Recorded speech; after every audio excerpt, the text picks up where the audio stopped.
Perhaps we need some outside universal threat to make us recognize this common bound. I occasionally think how quickly our differences worldwide would vanish if we were facing an alien threat from outside this world.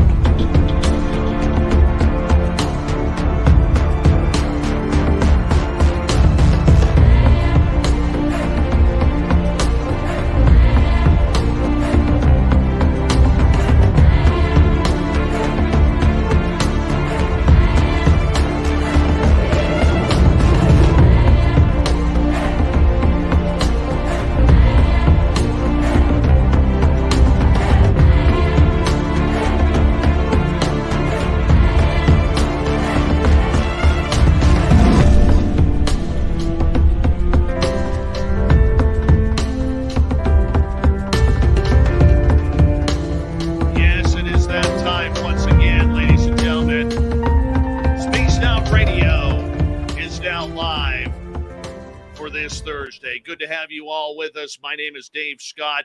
Appreciate you all tuning us in as we got one hell of a good show for you tonight. Brian Kniffel is here with us as we are talking a couple of really, really weird stories. We're going to start off with Alaska's killer Bigfoot, go into the Blind Frog Ranch, and we're going to get into whatever else we could fit in the next couple of hours. We got a packed house and a packed show for you. You're going to be highly entertained. Before we get going, let's say hello to everyone in our chat room so far. Smithy with this first super chat of the night. Thank you so much, Smithy, for kicking things off. The super chat is a great way to support what we do on Spaced Out Radio. So thank you very much for the love. Race fan.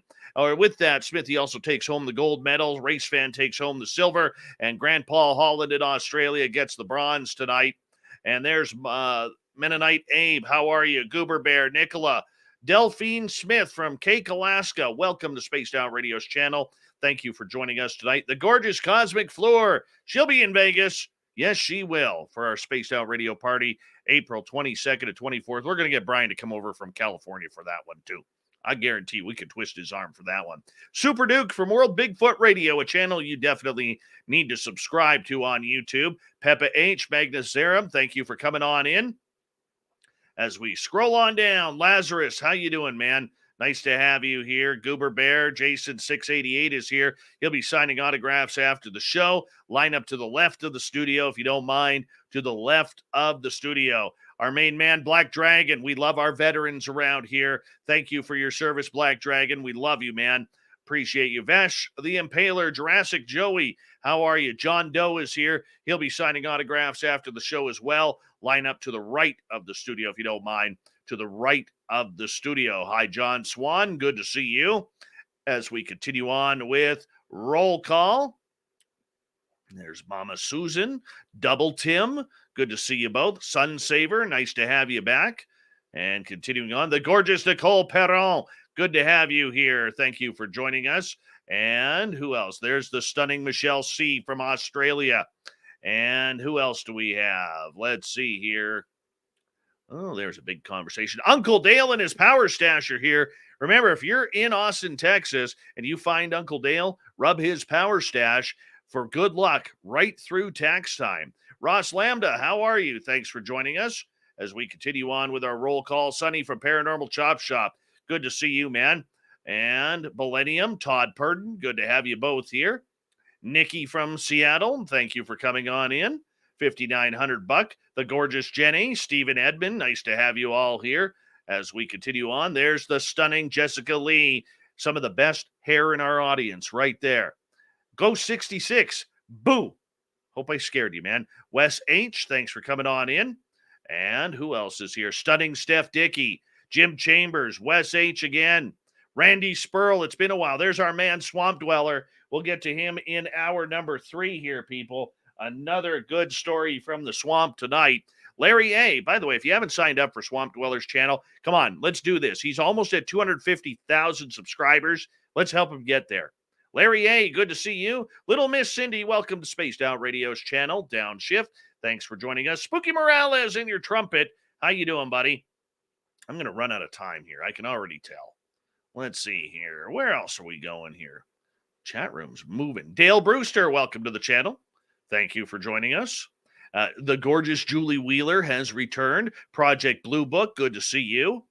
And who else is showing up here? Lovely Lynn LeBlanc, the triple L they like to call her back home. All right, and we are caught up. There we are. Good stuff. So, Super Chat is open. It's a great way to support what we do on this show on a nightly basis. Hi, Ann B. Good to see you. And we are 30 seconds away from launching. Don't forget, you can get all your Spaced Out Radio swag on our website, spacedoutradio.com. We would appreciate it. And plan for Las Vegas, April 22nd and 24th, the first ever Spaced Out Radio get-together with our fans. It's going to be an absolute blast. Hi, Kelly Lewis. Nice to see you. The gorgeous Oracles and beyond, thank you for joining us. And, we want to see you all in Vegas. Hi, Richard Elmore. Favorite time, horns up. Let's rock.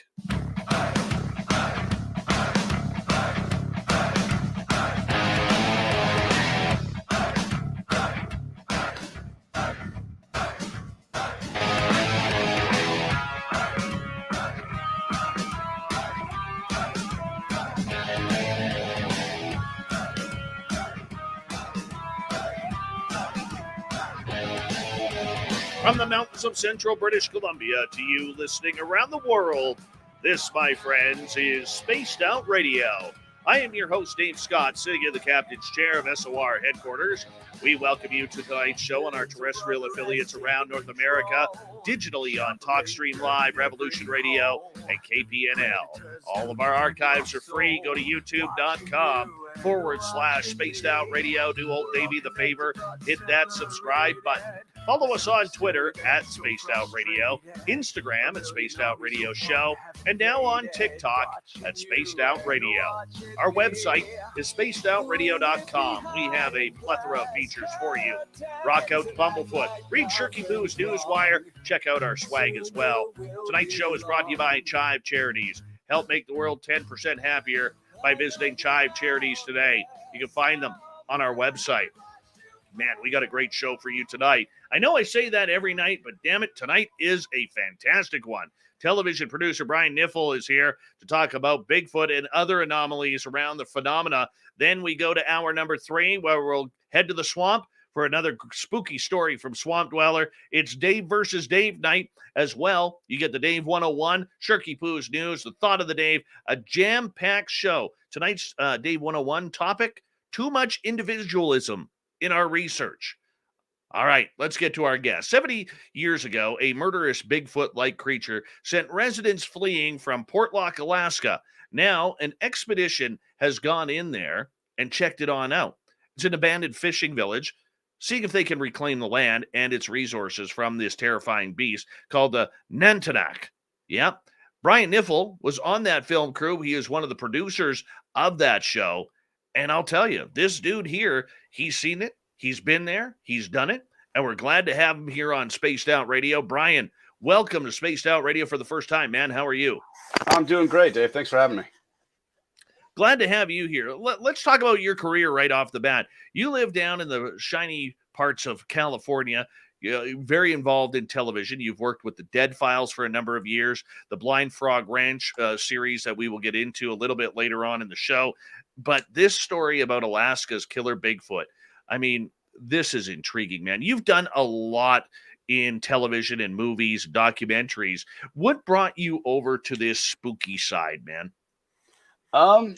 Some of it was dumb luck and some of it is personal interest. You know, like I would say that I was not seeking it out specifically. It's always something that I've enjoyed reading about and kind of hearing stories from people who have had their own experiences, but it wasn't something that I had gone looking for in the past. But once I had a chance to go out on some of these investigations with Amy and Steve on Dead Files, you know, there was kind of no turning back after that. Because, you know, I always say, you don't know what you don't know. So you just go in with an open mind and let it take you where it does. Were you always a believer in this phenomena, or did you have to be convinced that there was something going on? I still, to this day, I do everything I can to maintain my skepticism. You know, I'm not trying to have a pre-existing belief confirmed. You know, I'd just as soon never have an experience if that was what was real. It's all that matters to me is that it's real. Now, when you're filming something like this, and you've heard a lot of topics thrown at you over the years, have there ever been any ones that you could just laugh at regarding monsters or legends or folklore that you're like, come on, man, I'm not wasting my time on something like that? Um, kinda, yeah. I mean, I don't want to disparage anybody, but I mean, we used to field a lot of phone calls working in the offices for Dead Files, and people would tell us just bizarre stories, stuff that, even in the world of paranormal, the strange and the unexplained, it seemed kind of too far out there, where people were seeing extraterrestrial stuff that would then shapeshift and become more of a ghost form, and then there'd be some sort of sexual act that followed, and stuff like that. When it's the first time I'm hearing that, I'm just thinking to myself, there's somebody's got to be messing with me. This can't really be happening the way it's being described to me. It's far out the way where you can't really draw the line at an imagination, because I mean, some of these stories get so bizarre and people believe what has actually happened to them. And I'm a firm believer, man, that for the majority of stories out there that we hear, and ones that we scratch our head to, others that we laugh at, you know, the one thing that I've always tried to encapsulate with this show is the fact that we haven't stood in that person's shoes. We Totally. don't know what is going on. So, as a television producer, how do you draw the line with that? Because you not only have to think about bringing some interesting stories to the screen, but you also have to maintain some sort of credibility. Sure. Yeah. So in almost every case, we have to do some pretty thorough vetting to make sure that people aren't just messing around, because that's happened. People's, oh, you're doing a TV show. Well, let me tell you about this story I just made up. So you have to ask them to tell you the story 20 times to make sure that the details don't change. Important things like the location or the height of what they saw or the color, or whatever the key details of the story are. You want to make sure that they're always consistent and that people aren't just kind of improving as they try to keep you on the line. Is there any story out of all the ones you've heard? Is there any story that stuck out with you, whether it made it to television or not? Oh yeah. Oh yeah. I mean, I talked to, there was one woman in Pennsylvania years ago, and this was actually included in an episode of the Dead Files. And she was 100% convinced with all her heart that she was being repeatedly attacked sexually by a ghost in her house. And the first time I heard it, I felt terrible for her, but I wasn't 100% convinced that I believed her, because it just seemed so wild to me. It just seemed impossible because I hadn't heard it before. And she showed these marks on her wrists. It happened to her while we were there to film with her, not in that exact moment, but when the camera crew and I went home for the night, it happened to her. And so she showed the next day. She pulls up her shirt. Sure enough, wrists are all red. Looks like handprints have been holding her wrist down. And I know that that's something theoretically that could be faked, but I have enough faith in people to think that that's a difficult enough thing to talk about, that I would have a tough time believing that somebody is making up a paranormal sexual assault and then hurting themselves just for the purpose of selling this. And I spent enough time with this woman that the emotional pain she was going through was very, very real. So whatever was happening was real. We've had a couple of people speak about that subject on this show. Patty Negri out of Los Angeles, psychic medium, and psychic to the stars. She has actually delved into that quite a bit. And a lady named Varla Ventura has also looked into the adaptation of ghost sex. I mean, it's a weird thing, man. I don't get it. I really don't. But it's one of those topics, man. You just kind of, like we said, scratch your head and you kind of run with it, Brian. That's definitely for sure. I want to ask you about your time on the Dead Files. A lot of these paranormal shows take a very, very large ribbing from the paranormal supernatural community because everything is fake. Everything is made up. Everything is contradicted. That's not how you investigate. This is not how it works. I mean, you've been there, seen it, done it all, heard the criticisms of everything like that. what is your thoughts of all the criticisms going on about paranormal television regarding the potential of some of it being made for television? Yeah, I mean, I think some of those criticisms are fair, because as somebody who likes being a part of this stuff myself, I look at things through a magnifying glass. When I'm watching these shows, I'm going, okay, does that seem like something they could have put on for TV, or does that seem like something that could have legitimately happened? And I'm sure that stuff takes place. I don't like it. I'd prefer that stuff not happen. But I know these people are going in looking for something to happen. So sometimes I think they convince themselves, and other times they convince the cameras. But I certainly can't police what other people are doing on their sets. No, very, very true. But is that something, once again, you're painting a line of you have to create television that's going to create ratings, it's going to create revenue. I mean, is that something that you don't subscribe by, maybe, but it's all part of the nature of the process because ratings are everything? Well, but I think the point you just made is a good one, that it's part of the process, and I'm always a big fan of letting the weakness be the strength. And there were a number of times on Dead Files where the homeowners were convinced that it was attacking this person in the house, and that's the story they were sticking to. And no matter what evidence came to light, they were convinced of that. And we would always let them tell their story, but we put a lot of faith on that show in Amy, right? So she's not given any information before she goes into a house. She just walks in and tells the cameras what she sees. And myself and the other producers, and this is still the way they do it today. We're just stuck with whatever she says, because she walks through one time, tells the cameras what she sees, and there's no going back. So life makes it easy. It makes it easy. It also makes it very, very hard. But what we've kind of laughed about with Steve, ever since is, it doesn't have to be a perfect match every time. Amy would be the first person to tell you that not every psychic's going to get the same stuff. Not every medium's going to contact the same spirits. Not every sensitive is going to, receive the same bits of information.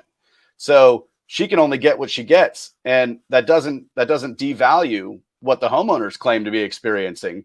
It's just not her experience in the house. So for us, I think that we were not bound by some of the same issues that might be faced by other shows in the paranormal realm, because we would just go with whatever Amy said she saw. That was what we were relaying to the folks at home. Perfect. I want to ask you one question before we move on to Sasquatch here. Television over the last almost 20 years now has made a ton of money off of these shows. It's some of the most popular television.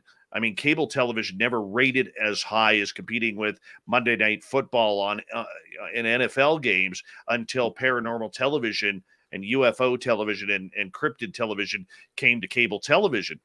I mean, it is such a money-making phenomena for these television companies. Why do you think other mediums like radio and print really haven't jumped on the bandwagon of covering these subjects, knowing the money that television is making off of this? That is a great question, and one I wish I would have come up with. It seems ripe for it. I mean, I know that there's a number of sort of mystery podcasts where people dig out, sort of the basics, the nuts and bolts of some of these paranormal stories, cryptid stories. But it does seem to be underserved. I think you're right. I think there's a lot more material there than people are getting in their ears via podcast or radio or anything else. With the amount of stories that are out there, I mean, you're at there's a plethora of stories out there that, I mean, you just can't believe how much information is out there, how much research is out there. And I mean, if the public is sitting at home watching this, it just amazes me how backwards the other two mediums are. Yeah, and I think some of this stuff really does lend itself to visual media, right? So some stuff is not going to be great for radio because you need to be able to see where you are in order to fully have that immersive experience. But I think, the flip side of that is that there's a lot of these stories that would be great if it was only audio. There's recordings everywhere of people talking about their experiences. So you could very easily do some of these stories through is the wrong term, but through a different lens, and so that it would be more applicable for radio or for just simple audio. All right. Well, the audience isn't here to listen to us have this talk about all this fun stuff about the behind the scenes. They want Bigfoot. They want Sasquatch. Before you made your way to Alaska, what did you know about Sasquatch? I was far from an expert. I had limited experiences with people who try to hunt Sasquatch, who just are curious and want to view it. But other than that, not much. I was aware of the frequency of people seeing them in the Pacific Northwest. I was familiar with Boggy Creek and the Gimlin film and all that. But outside of just general pop culture references, I didn't know a whole lot. So when you got called up to be on this crew as one of the producers, what were you thinking when all of a sudden you want to send me where to look for what? So before I accept any job, I always want to kind of do a little bit of research on my own and figure out what it is they're trying to do. What the sort of general story is and what I might be able to add to that project. So when they told me about it, I did a little bit of reading on it, and my mind was kind of blown. I just said, if half of this stuff is true, this is amazing. Like I can't believe that this isn't a bigger story outside of Alaska. Okay, so you're heading up there. Who do you call and say, "Hey, I've been wanting to, or I've been asked to join a Bigfoot television production"? And do you immediately, as one of the producers, just go in there as I'm going in there to film, let the people do what they need to do? Or do you do your own research as well so you can kind of know what they're talking about or looking for regarding any evidence? Oh, I did as much research as I could, and that's not just me cruising around on Google and reading articles, even though that was a part of it. I was calling everyone who would talk to me. Spoke to Ron Moorhead, who's really well respected in the sort of cryptid and Bigfoot world. Ron Murphy Jr. out in Pennsylvania knows a lot about this kind of thing too. Crypto guru. Yeah, exactly. So, did you know that we were at Ron Murphy's first ever radio interview? I did not know that. Yeah, and we gave him the nickname of the crypto guru. Well, so it's stuck. That's good. Yeah. But, folks like that who have actually, spent a great deal of their life in pursuit of this knowledge, documenting, reliable experiences and sort of suspect experiences and sort of scaling this stuff to go, okay, that's convincing, that's compelling, this I'm not so sure about. So just to give me an idea of what I might expect. But this story in Portlock was pretty special because that area is still privately owned by the native corporation of the local village of Nantinaq. And thankfully, they've got a written history of basically their oral tradition was recorded and written down in this collection of history books that they have in the village. And in addition to sort of the sort of standard, this happened, then this happened type of history, they actually have firsthand accounts of Bigfoot stories in Portlock from 1900 to 1949. So there were actual firsthand accounts written down from people who had these experiences there prior to the village being abandoned. Had you ever been to Alaska before? I had, yeah. We had I had shot outside of Fairbanks for Dead Files, probably a decade prior, but that was the only other filming experience I had in Alaska. But this was much more challenging. So when you set up for a film like this, and trust me, an hour or two, we're going to get more into the details and the history of this topic. But when you set up for this type of filming, what are you doing? What are you planning? So I'm sort of planning around stories I've been told from the primary cast. Like how am I going to introduce these people to the world, right? So we can't just go film and hope that hope that the cast or the audience at home just understands who everybody is and why they're doing what they're doing. So the bulk of the planning part is all the introductory stuff, kind of the exposition, like the stuff that you need to know in order to follow along with the rest of the story.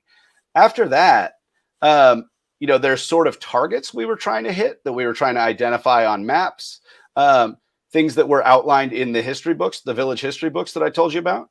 But other than that, we were kind of winging it once we got there. Like it was get there, get a tent up, make sure that we have, the basics for staying safe. And then after that, we'll venture out and see what we can find. But thankfully, a lot of the guys in this cast had a pretty good idea from the stories they'd been told of stuff they wanted to look for and stuff that was really important for them to find in order to sort of map out this old town and try to get a sense of whether or not it could be resettled. Now, over time across North America, there have been communities that have gone missing. It's happened in Alaska with this case. It's happened in the Northwest Territories, which is now, oh my goodness, I can't even remember Canada's third territory right now. How bad of a Canadian am I? I won't tell anybody. Yeah, well, apparently my audience in Canada will.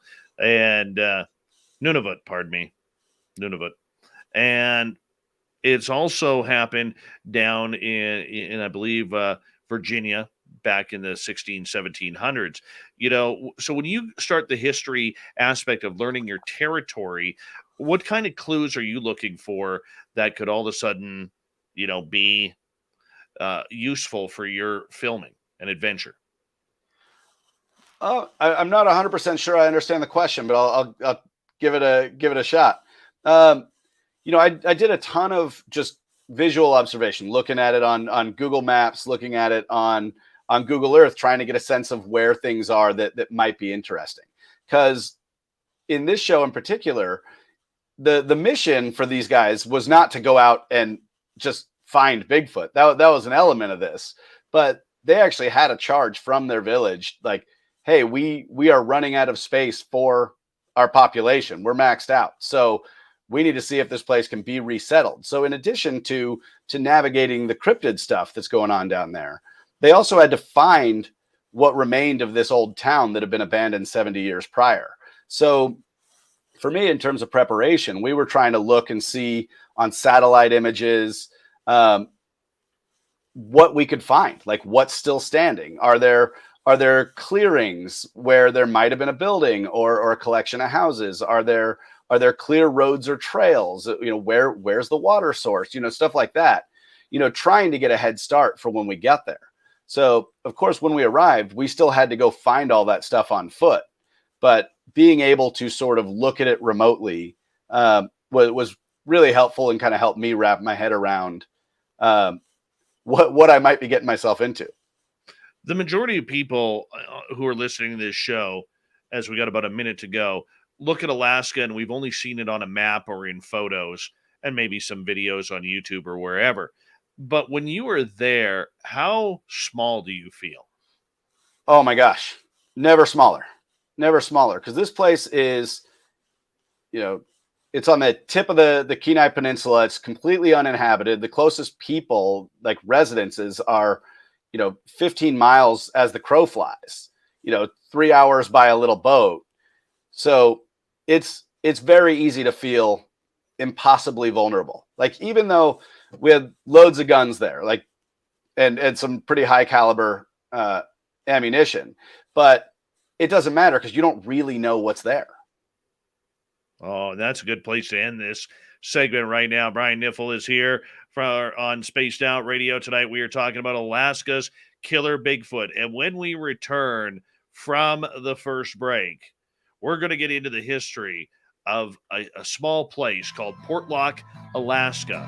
What happened 70 plus years ago? Where did the people go? Were some of them murdered by Sasquatch? We are going to find out when we return on Spaced Out Radio right after this. Stay tuned.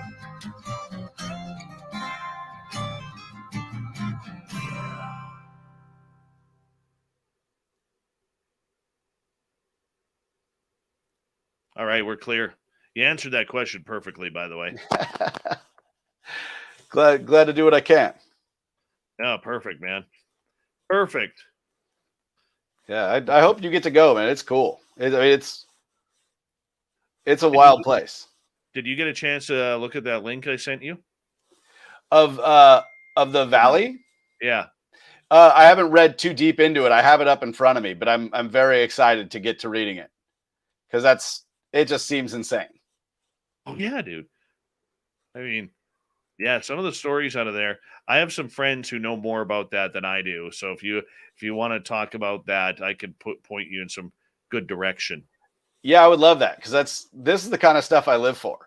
You know, I wouldn't say that I'm this big time adventure seeker and I'm fearless or anything like that, but it's just I want to know, man. That's everything. Yeah, dude. I want to. That's the one story I want, man. And trying to find somebody to interview about Headless Valley is extremely difficult. It's like nobody wants to talk about it. They're out there. The information is there. They've already put it out there, but speaking more about it, they don't want to. Am I getting your last name correct in Kniffel? That's correct. Yeah. Okay, just wanted to make sure. That's better than most people do. All right. Yeah, I'm sure they're all Kniffel. Yeah. Kniffel. Oh, I've gotten every version of it except the right one. Yeah. Perfect. I win. Scoring points here.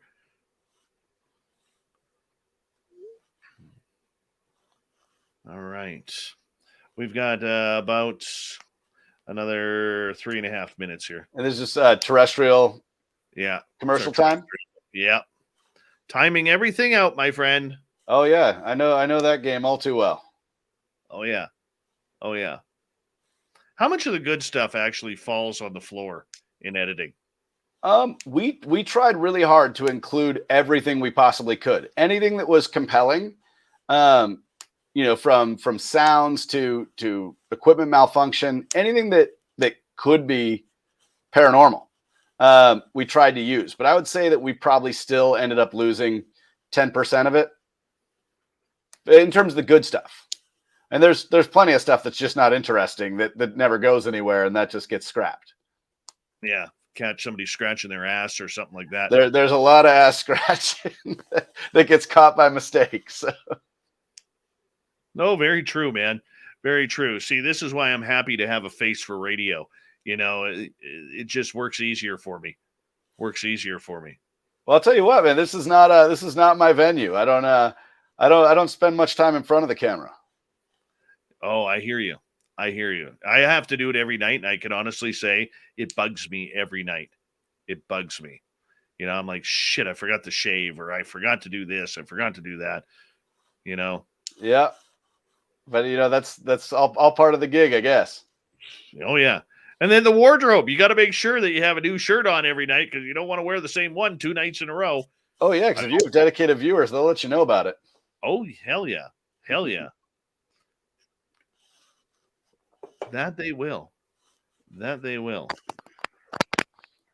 It's another good story for you. Have you ever talked to a guy named Max Hawthorne? Not that I'm aware of. There's somebody, he's an author, and he goes out looking for like the super beasts. And he believes that there is and he's got photo evidence of the super sharks that are out there. Like the average great white like a female great white is bigger than the male, so it'll grow up to 20 feet. But he believes that there's this genetic species of great white that are going up to like 30 to 40 feet, like Jaws, not as big as Megalodon, but getting bigger. And they're actually and he's actually done some real nice data on it regarding bite marks that he's seen in whales and other sharks. Oh yeah, I've seen some of these photographs of these bite marks. Oh, dude, Max Hawthorne is incredible with it. Incredible with it. And is that the only sort of creature that he goes after, or is it no. See how looking for thunderbirds and all that stuff too? Thunderbirds, There is an interesting story about the Thunderbirds where there's a First Nation up on the West Coast, way north of me, where they honestly believe that some of their members of their reservation have disappeared to become ropin food, pterodactyl food. How bizarre. Yeah. We got 5 seconds here. Thank you to Smithy for the super chat. It's a great way to support what we do on a nightly basis. Here we go with the second half hour.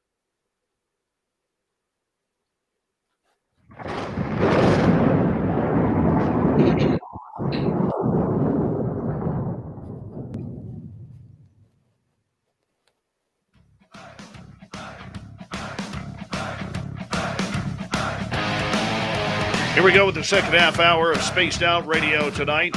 My name is Dave Scott. Thank you so much for taking the time to join us. We really do appreciate it. I want to remind you that if you missed portions of this show or others, check out our free archives by going to youtube.com/Spaced Out Radio. Do me the favor, hit that subscribe button. Our website is spacedoutradio.com. We have a plethora of features for you, including rocking out to Bumblefoot, reading Shirky Poo's Newswire, checking out our swag as well. Follow us on Twitter at Spaced Out Radio, Instagram at Spaced Out Radio Show, and now on TikTok at Spaced Out Radio. We continue on tonight, Alaska's Killer Bigfoot. Brian Kniffel is with us. He is one of the producers of the television series regarding this, I don't even know what to call it, monster? Legend? Did it happen? We're going to find out here very soon. Brian, welcome back. Thanks. Now, this show can be found on Amazon Prime, correct? So it's on Discovery Plus exclusively, but there's a Discovery Plus channel on Amazon Prime. Okay, perfect. Perfect. So that way people can go check it out. All right, let's learn about this. Let's go back in time a little bit. About 70, 71 years ago here, about the town of Portlock, Alaska. Why is this important? So once upon a time, this town of Portlock, Alaska was a bustling fishing village that was just pulling in all kinds of fish, halibut, salmon, you name it. And they were growing very, very rapidly. They had a fishing cannery. They had, I think, at one point, 300 full-time residents, in addition to seasonal workers. And if it had kept growing, it may well have been, the big city in that part of the world. But sometime around 1915, people started disappearing. So, and people who know a lot more about the history than I do will probably get mad at me for blowing some of these details. But basically, between 1915 and 1949, like 2-3 dozen people just disappeared. And the ones who didn't disappear turned up dead and mutilated in the waterways in and around Portlock. So in the streams, in the lagoons, some of these guys who left to go hunting were just showing up with, their arms ripped off or their head split in two. But the unifying thing was that nothing was eating the people. They were just being ripped apart and then sent back to the village. Something was trying to send these people a message. So at some point, the people there, figured their number might be next. So some people left soon, but eventually the elders of the village just evacuated the whole town, just said, forget this, we're out of here. And they packed up and they just abandoned the entire town. The one person, I wish I could have spoken to this person. There was an actual U.S. post office there, and the postmaster had to stay after the town was abandoned until they went through the proper federal channels to close down the post office.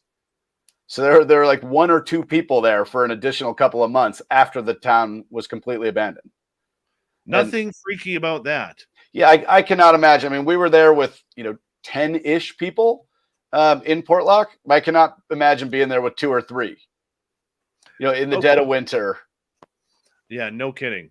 No kidding. So my question to you is this: where is Portlock located in Alaska? Because, being in British Columbia, we actually share a border with Alaska. Mm-hmm. And is it in the little panhandle coming down, or is it more up in the state?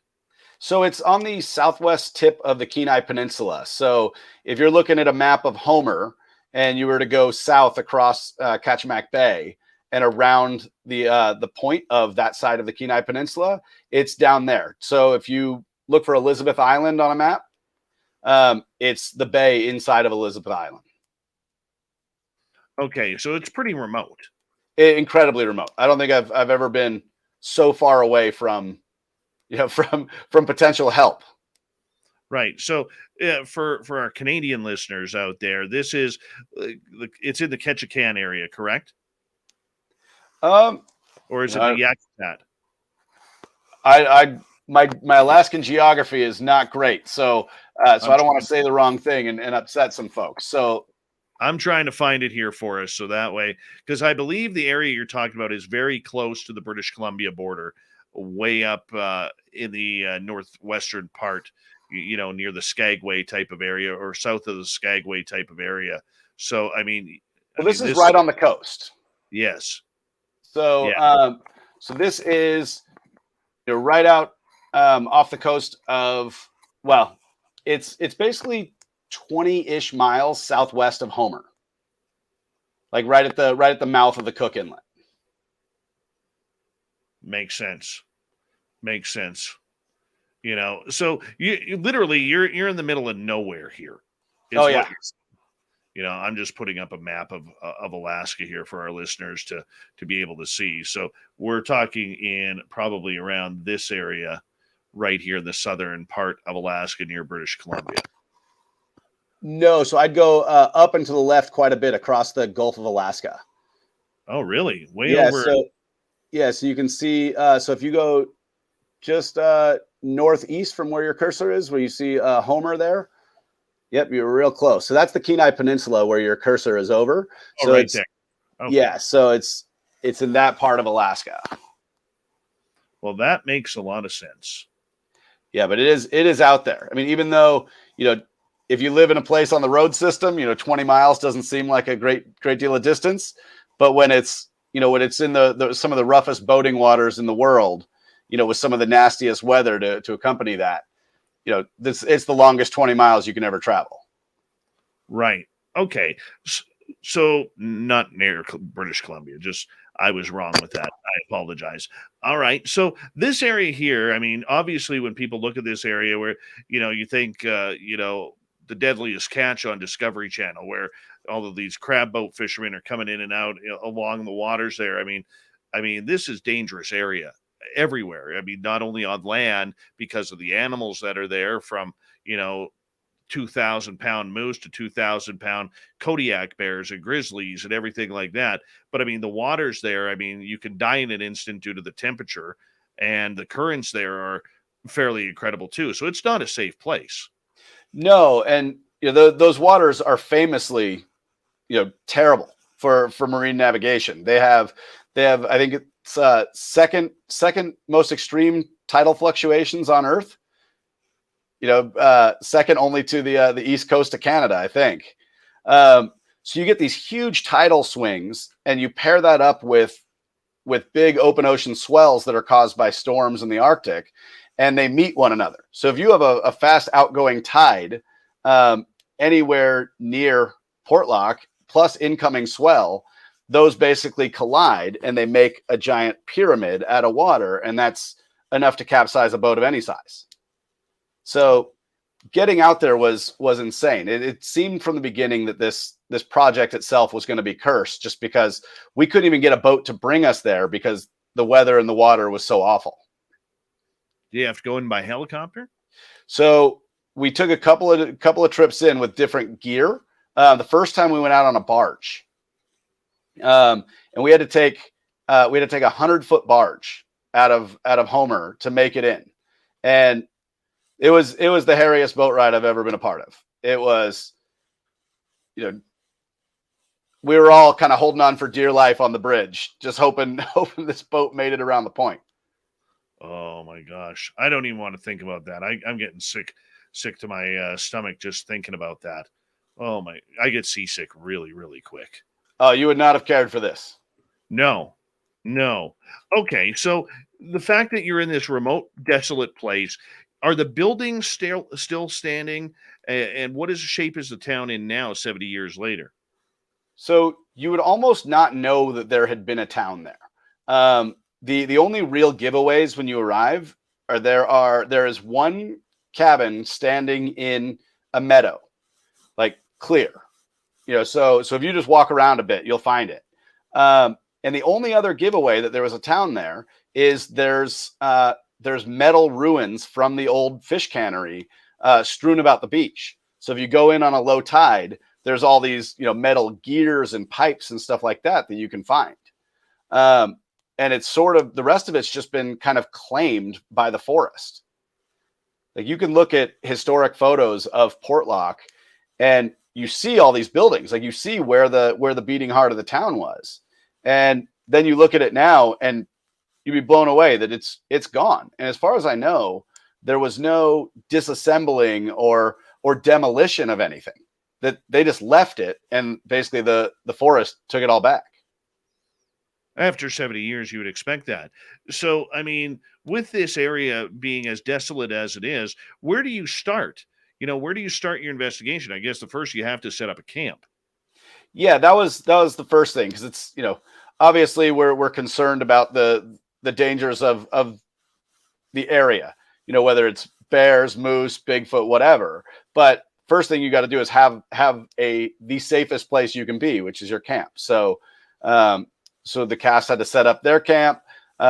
Crew had a separate camp, just so that they could do their thing and talk privately if they needed to.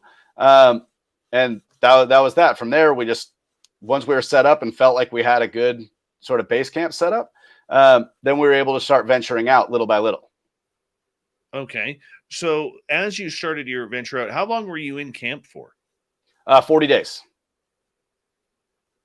Okay. So that's a long time to be sitting there. How armed were you guys for this? Did you have your own little army in case, the grizzly bears decided to come down and investigate a little too close?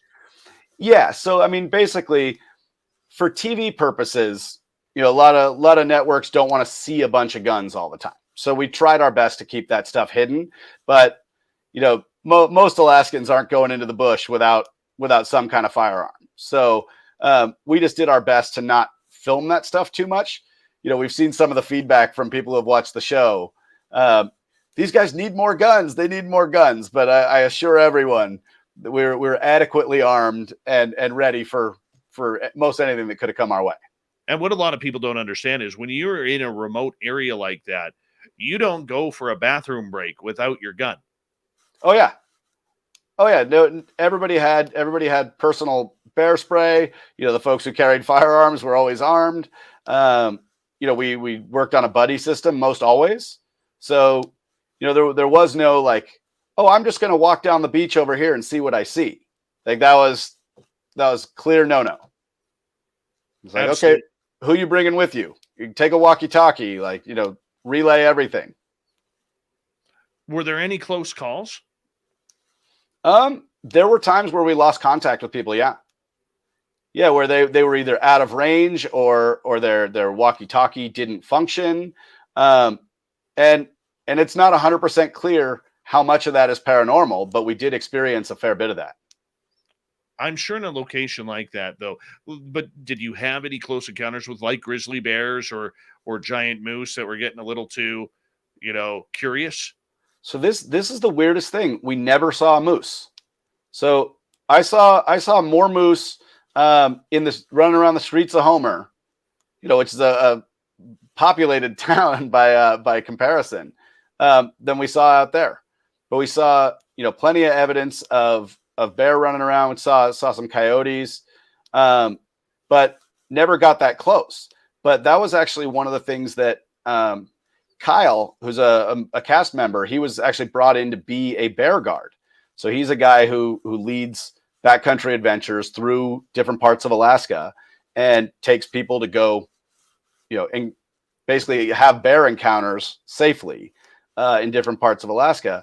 And he was kind of blown away that we weren't seeing more bears. And a lot of folks believe that was actually evidence of Bigfoot activity, because in a place that is so undisturbed with infinite resources, not the least of which is salmon that run plentifully in the multiple creeks that are in that bay there. Like, where the hell are the bears? Like, this is heaven for bears, and they're not there. So we did see one. We had reports of other ones, and we also found dead bears there, which was pretty interesting. So that also led the people who believed that that the lack of bear activity was related to the Bigfoot activity. That just made everybody even more convinced. Like, who's killing the apex predators? That's an interesting scenario and thought. All right, so let's go back in time again. 70 years ago, we have this town that is literally having the people pushed away in Portlock, Alaska, where they are, being run over by this Sasquatch. At what point in the history of this story did the word Sasquatch come up that this was the culprit? So that I'm not sure about. I think the folks in Nantinaq, the people who descended from the people of Portlock, they don't, as far as I know, they don't refer to it as Sasquatch. They call it Nantinaq. That's the word in their native language for Bigfoot. So I'm not sure at what point that became sort of the primary belief was that was the culprit. But I think it happened pretty early on. Because one person disappearing is like, okay, that's Alaska. But if you're a town with 300 people and 15 people go missing or 30 people go missing, you're talking about, 1%. That's like 40,000 people going missing in Los Angeles in the same time period.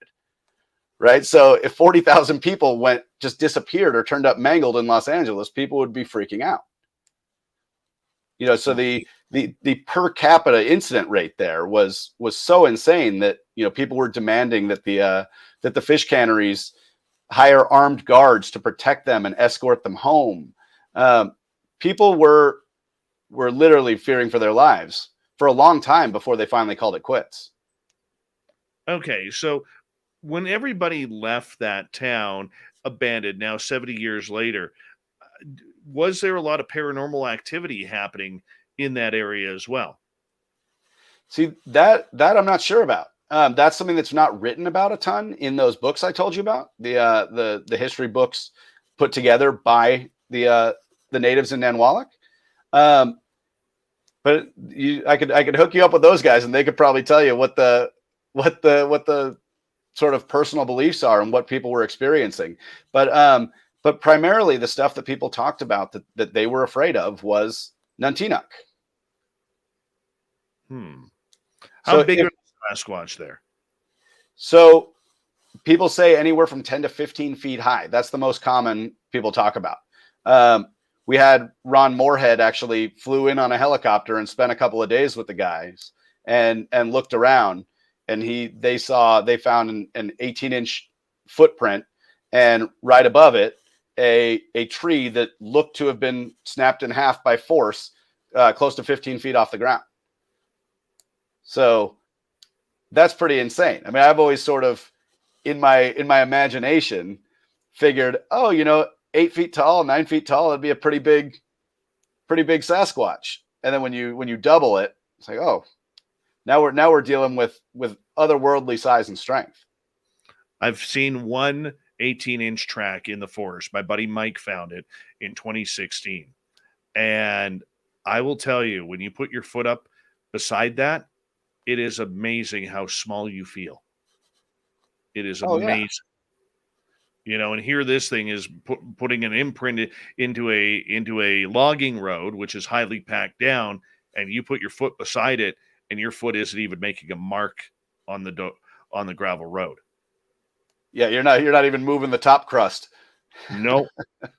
I mean, I know what you're talking about with that. So was there a lot of Sasquatch evidence around this town as you guys were setting up camp? So when we're setting up camp, I mean, we're kind of worried about, logistics and keeping people from freezing to death. So when we arrived, it was in April of 2021, and excuse me, we got hit almost immediately by an insane late season blizzard and just got clobbered. So we're out there trying to set up tents. So there may have been activity right in front of us. I didn't notice it because I'm just trying to make sure my team doesn't freeze to death. But once we actually got out there and started exploring, there's all kinds of evidence, just bizarre stuff everywhere. And we had, on our team, people who have had, personal run-ins with Bigfoot. So I kind of deferred to them on following what that evidence was. But, all I cared about was staying safe from the elements and kind of seeing what we could see safely. Because, the last thing I wanted was for us to have to pull the plug, to get somebody to safety or something to that effect. Okay. So at any time as you're setting up camp, at night, Bigfoot has been known to be very curious about who's entering its territory. Were you guys having any action at night while you guys are all bundled up trying to stay warm and try and get some sleep? Oh, yeah. Yeah, I mean, it happened all the time while we were there. So it was anything from standard kind of the sound of footsteps. And when you're out there, I mean, it's the wilderness. So it's dry grass, it's sticks breaking, it's rocks being moved aside, and you hear all that stuff. But one of the things that kind of freaked out a couple of the crew members, and this is actually in the show, you can see this. They're trying to sleep in their camp, and they heard what sounded like a shriek or a squeal. And there's a noise they hadn't heard before. It was super late at night, 2, 3 in the morning. And so first thing in the morning, they went and alerted Kyle, who is the bear guard, and said, hey, we were woken up by this crazy noise. And his first thought wasn't Bigfoot. His first thought was, that sounds like a baby bear. And it just so happened that he had heard a similar sound, and that put him on alert. So they go looking in the woods, in the snow. This is in daylight by now, but go looking and trying to follow these squeals. So when we get into the woods, following these squeal sounds that have been going since the night before, the sounds change. They're not squealing anymore.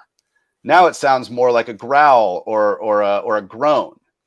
And the deeper we get into these woods, the louder it gets and the more aggressive it sounds.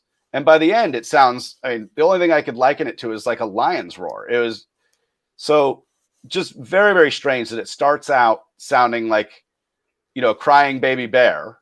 And by the time we get into the woods, it sounds nothing like that. It sounds just like this awful guttural growl. Oh my goodness. Yes. And for the camera, you got to keep going. You got to keep pursuing. But Yeah.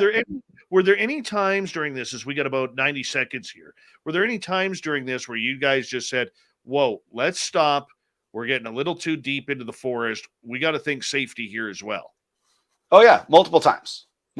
So, that's actually one of the criticisms we've read in some of the feedback from people who watch the show is it seems like you're so close. Like, why don't you keep going? Something happens and then you leave. But, what we have to keep in mind is that we've got a whole team to account for. And on the very first day, we all agreed, if anybody doesn't feel safe, if it feels like we need to get out, no questions, we'll pull the plug and we'll reassess the next day. So that way people weren't going to be put into a more vulnerable situation. They weren't going to endanger the rest of the team, by fear or indecision or anything like that. So there were multiple times where stuff like that would happen and somebody would say, and I did it more than once. Said, all right, guys, we gotta get out of here. Like we're too close. I just want to make sure people get out safe. And I don't think a lot of people fully understand, and I wouldn't have known this, before I moved up to where I live, but a lot of times these predatory animals, they try and get your group to thin out because they know that taking on 1 or 2 is a lot easier than taking on 8 or 10. Yeah, and for sure. The further you go in the forest, the more there's going to be fear kicking in, people starting to lag. I don't want to do this, move on. And that's where the safety has to come in. But my friend, I'm going to get you to hold on right there. We're going to go to break here at the top of the hour. Brian Kniffel, producer, Alaska's Killer Bigfoot. We're going to get into a lot more Bigfoot talk right here on Spaced Out Radio. You can find it on Discovery Plus. It's not available in Canada. I have checked. That is disappointing. but we'll find a way to watch it.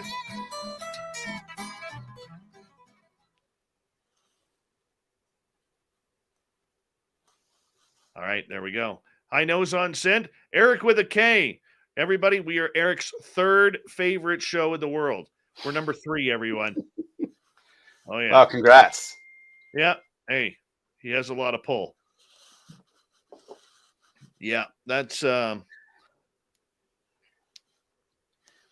I've been in one situation like that. One situation where I was taking a friend out to see the gifting site, to check on one of my gifting sites that I have.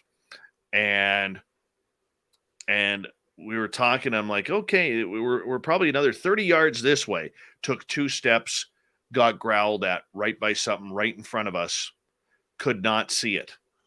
It was maybe 30, 40 feet in front of us. Could not see it. And it growled low. And it was one of those growls that said, don't take another step further. And she was like, well, let's go, let's go, let's go. I'm like, no, we're going to get killed if we go any further. Now, I don't know if it was a bear or a cat or maybe a Sasquatch. I don't know. But I can tell you this. There are times when you hear nature call, and I'm not talking about you're taking a piss, okay? But when you hear nature make its sounds, you get the hell out, because you are not the number one person in that forest. Oh yeah. Yeah. And like, even with 10 of us there, it never felt like it was ours. You know, it always felt like we were uninvited guests where we were. Oh yeah. You know, and that never feels comfortable, especially when you're in a place where you don't really know your way around. It all kind of looks the same. Very much so. Very much so. Yeah. So it wasn't until, a few weeks in that we kind of knew where some of the landmarks were, certain trees that we recognized, certain bits of ruins that we had found, that we could sort of use to navigate our way through the woods. Very cool. Very cool. I would love to see that place. It is unreal, like nothing else I've ever seen. We'll get into some questions here from our audience here in hour 2, because I know they're going to have some. But, I mean, at any point, I'll save it for a couple of minutes. Fair enough. I could talk hours with you about this. I really could. Oh yeah, and I got the stories for you, so I'm glad to share. Are you having fun? Oh yeah, this is great. I mean, this is like talking shop with the camera crew, after filming all day. Oh man, yeah. Because it was like that. It was we'd have all this crazy stuff happen during the day, and then we'd sit around at night, just going, "Can you believe that? Can you believe that happened?" In the meantime, you're getting checked out as you're having that campfire talk. Yeah. Yeah. And that was the general belief among everybody there. Mm-hmm.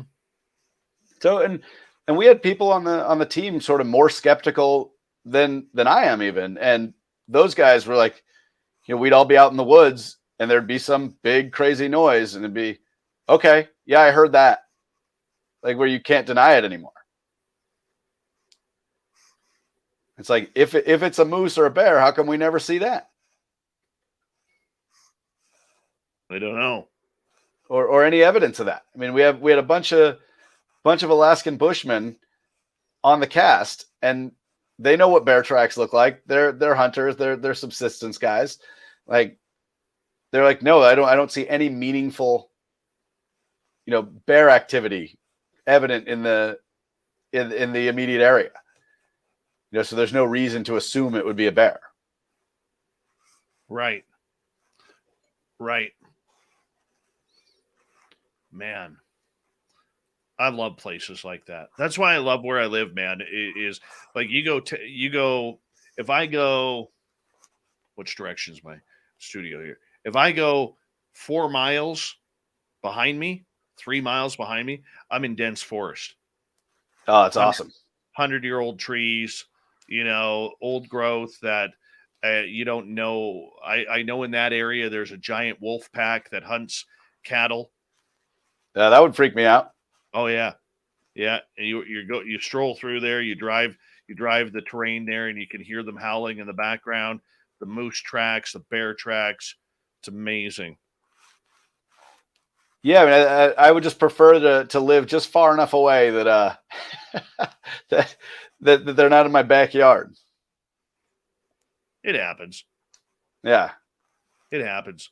My son heard something at the front door yesterday, about 1:00 in the afternoon, and we got a glass window on our front door, and he goes and looks, and there's deer standing right at my front door, like they were knocking to come in. Waiting for a snack. Never happened before. Lived here 6.5 years. Never happened. Yeah, are you from that part of Canada? Oh, I'm from British Columbia, but I'm from closer to Vancouver. Okay. So I'm used to concrete. Sure. Not wildlife. So it's kind of cool. Want to say a big thank you to Smithy here for kicking off the super chat tonight. We really do appreciate the love, Smithy. Thank you so much. It's a great way to support what we do on this show on a nightly basis. And a big thank you to all the veterans tuning us in tonight. Don't forget this weekend, Lynn Wallington, 6 p.m. Pacific, 9 p.m. Eastern, Saturday and Sunday, and the after-hour show that follows. Here we go. You're listening to Spaced Out Radio with Dave Scott. Follow Dave on Twitter at Spaced Out Radio and on Facebook, Spaced Out Radio Show. Hour number 2 of Spaced Out Radio is now underway. My name is Dave Scott. Thank you so much for taking the time to join us. We really do appreciate earning your listening ears wherever you are on this beautiful planet we call Earth. Hello to everyone listening in on our terrestrial affiliates around North America, digitally on TalkStream Live, Revolution Radio, and KPNL. All of our archives are free. Go to youtube.com/Spaced Out Radio. Just do old Davey the favor, hit that subscribe button. The Desert Clam has set the password for tonight in the SOR Space Travelers Club. Raconteur. Raconteur is your password. Use it wisely, Space Travelers, as the Clam sets a password each and every night right here on Spaced Out Radio. Our website is spacedoutradio.com. We have a plethora of features for you, including rocking out to Bumblefoot, reading Shirky Poo's Newswire. Check out our swag as well. Follow us on Twitter at Spaced Out Radio, Instagram at Spaced Out Radio Show, and now on TikTok at Spaced Out Radio. We continue on tonight with Brian Kniffel, producer of the TV series Alaska's Killer Bigfoot. This took place in a town 70 years ago in deep Alaska, Portlock, which is no longer a community. It was abandoned because of what they called the Nantinaq. Could this monster have been killing people and maiming people? That's what we're here to find out. Brian, welcome back. Thank you, sir. All right. So when you got to this site, did you see a lot of signs of Sasquatch right off the bat? I would say no, but I also, like I said, I'm not an expert in Sasquatch activity. So at that point, I wasn't 100% certain what I was looking for. We were just trying to see what was left of this town and look for evidence of Sasquatch. So as we went along and we started discovering things, you start to notice patterns. You start to see things where you're like, oh, that thing that, if there were just one of these things, now it means something because there's 20 of them. So the best example I have of that is the guys came across an old growth Sitka spruce tree, and all the bark had been scratched off of the lower part of the tree, especially on the roots. And this only was happening in one part of the forest. So if I just saw this on a tree, as a city dweller, right? Like I'm just in Alaska and I see a tree with no bark on the roots, I probably don't think twice. But if you followed it, there was a trail of it. There's just like one corridor of trees where all the bark had been removed from all the trees up this sort of game trail. And it all led right to this gigantic Sitka spruce tree that was estimated at 600 years old. And it was the only tree like it in the area. there used to be a logging operation out there in Portlock, and all the big trees were cleared. But for some reason, this one was not, and had visible scratch marks in the roots, and all the bark had been removed from the lower portion of the tree. I'd never seen anything like it. These guys spend tons of time out in the bush, and they all said that looked really unusual and not natural to them as well. So it was becoming aware of stuff like that sort of, sharpened my eyes, and I think probably those of the crew too, the camera crew, in terms of what kind of stuff we were looking for, what kind of stuff we were expecting to see. How about tree structures? Were there any tree structures that were found nearby? Yeah, quite a few actually, and different sort of shapes and sizes and apparent purposes as well. I can't give away too much because those episodes haven't aired yet, but we did find a number of tree structures. One that is very, very interesting, and from folks I've talked to, the biggest anyone's heard of.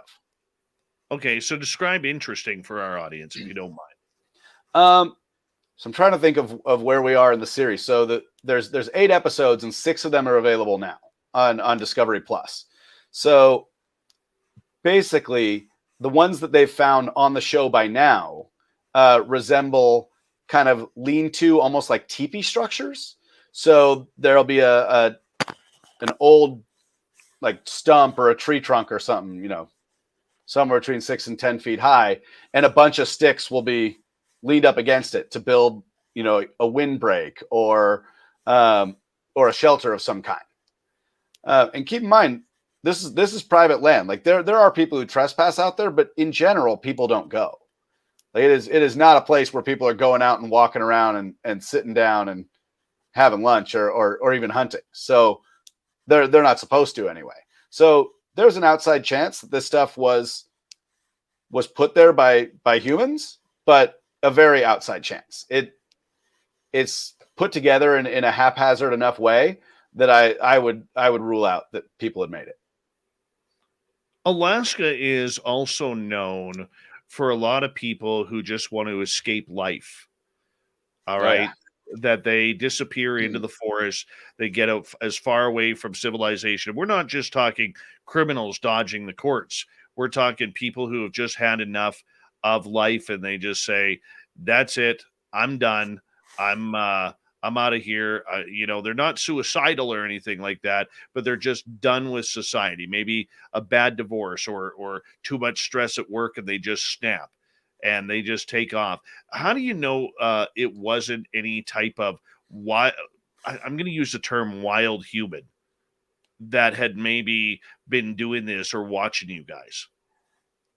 I mean, I guess if I had to say 100%, I don't. But we saw no evidence of that. We didn't see human footprints. I mean, this place is a ghost town. There's no evidence of people walking around there. There's, any garbage that's found there, like any relics, is like glass bottles from 50 years ago. The last time people were there on a regular basis was during the Exxon Valdez oil spill, when they were cleaning up down there for that. So there could be wild people running around down there. But I never saw any indication of that. And, I know that Alaskans are a different breed and they can live in those elements, but it was so brutal out there, even in the early summertime, that I'd be surprised to learn that somebody was down there, somebody who wanted to escape reality, as you pointed out, was then, chancing being found out or seen by a television crew in this remote place just for the sake of messing with us. So no, very true. So I acknowledge that it's possible. I just I think it's pretty unlikely. It makes sense. Brian Kniffel is our guest tonight on Spaced Out Radio. Kaiju wants to know, did you guys find any possible nests like what was found at the Olympic Project found? I'm not super familiar with what they found on the Olympic Project, but we did find a number of sort of strange like kind of I don't know. I don't want to say they're like basket shaped, but basically where walls are built up on the sides, using fallen timber and with smaller sticks put in to sort of fill in the gaps of the bigger trees. So, I don't know enough about the habits to know if it's a nest, but out there, a lot of the stuff we were finding, we said resembled hunting hides, like places where animals of prey would hide out. There were places where, different foliage and pine needles had been sort of bedded down, where something big had clearly been laying in that spot. So I guess it's possible that those were nests and we had read it wrong and thought it was a place for these creatures to hunt. But, we definitely saw things that were intelligently built and, not refined enough to make me think they were human. My goodness. Wow. What other types of evidence did you notice or did your team notice around that area? Were there a lot of footprints, not only maybe ones that have been around for a little bit, but newer footprints or tracks that you were able to follow? Yeah, so we found a lot of footprints. It was pretty soggy out there when we were there. So after, I want to say like week 2 or something, most of the snow had melted. So it was pretty wet for most of the time we were there. So we were seeing prints in the muddier spots, especially the spots that didn't have thick grass coverage. And we saw lots and lots of prints in the moss in the forest too. On some of the areas where there were game trails, like very clear traveled trails, we found all kinds of foot indentations. I would say that there's only a couple of them that I would have thought were almost worth taking a cast of, that were very clear, gigantic footprints. The stuff in the moss, I don't think a cast would have worked. Not that I'm an expert on taking a footprint cast, but the ground was so soft and the moss was so thick that this stuff would show up, and then in a matter of days, it would be hard to find. So we took lots of video of the stuff, lots of photographs of it, knowing that it was going to be fleeting. What was more dangerous for you guys? Filming during the day or the fact that you were pretty vulnerable at night? Oh, I mean, the nighttime was awful. And we were filming at night because a lot of the stuff, once we started to sort of understand where we were and what we were up against, these guys weren't willing to kind of quit, just because the day was done. So as long as there was a group of people willing to go back out into the woods, for whatever reason it was that day, whatever sort of lead or clue or whatever they wanted to pursue, we would go and we would go film late into the night. As we got into the summer months, it didn't even get dark until midnight. That was great for me personally. Not so good if you're trying to track Bigfoot activity at night. At any point did, like you said earlier in the last half hour, there was a point where you guys walked in the forest and this growling became more vicious and vicious as you went in. At any point before, did you, or at any other points, pardon me, did you call off a search due to safety? Perceived safety, yeah. So there were plenty of injuries to our cast and our crew, where the terrain out there is so treacherous that just getting around is difficult.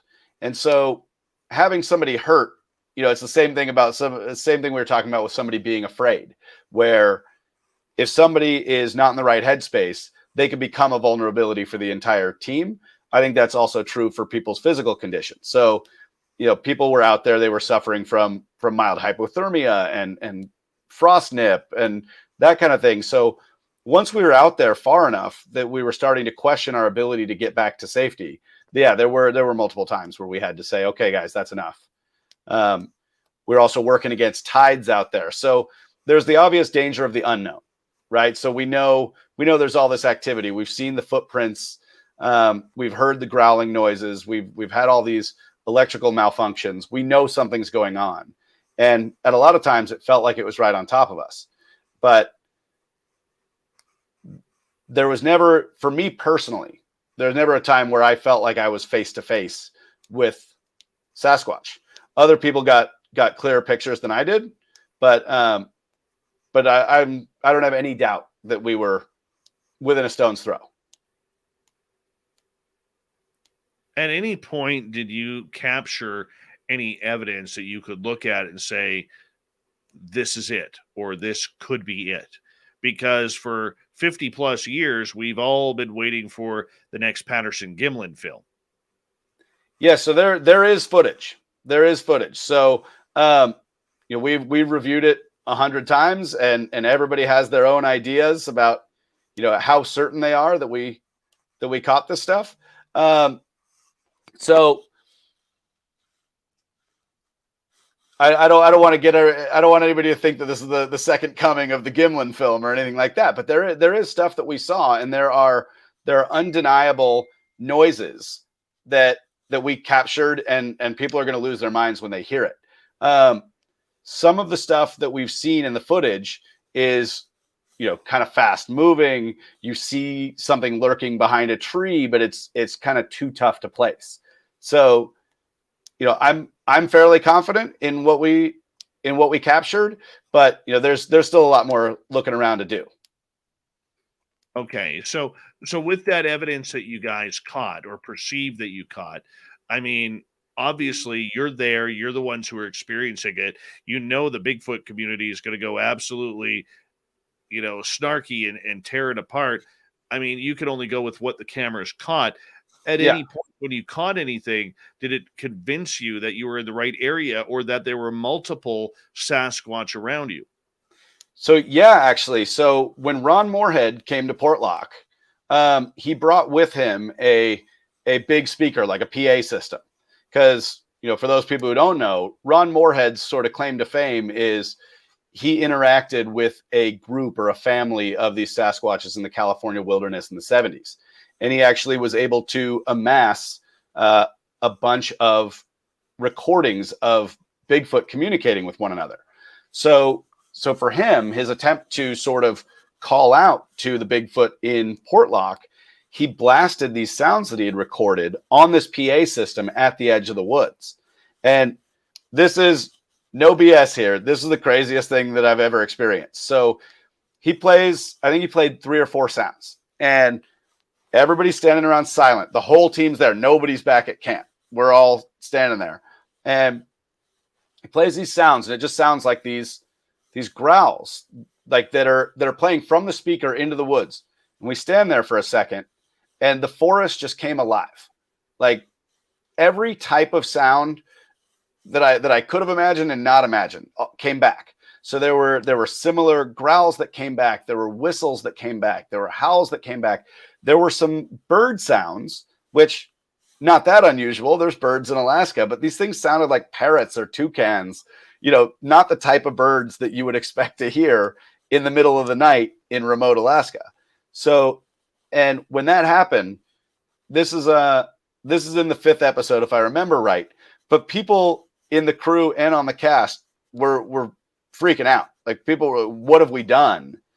Because when we played that sound, it just came alive, and it sounded like it was surrounding us. So you can hear a lot of us in that scene in the show. You can hear the crew members talking to each other, because, and I admit that it was me for part of this time, kind of going, guys, like, what's going on? Do you hear this? It sounds like it's coming from everywhere. Like, you can hear all of us kind of, I don't want to say panicking. The guys will get mad at me for saying that. Maybe it was my own panic and I'm projecting, but it was very, very strange. And yeah, there was definitely some fear there when that was going on.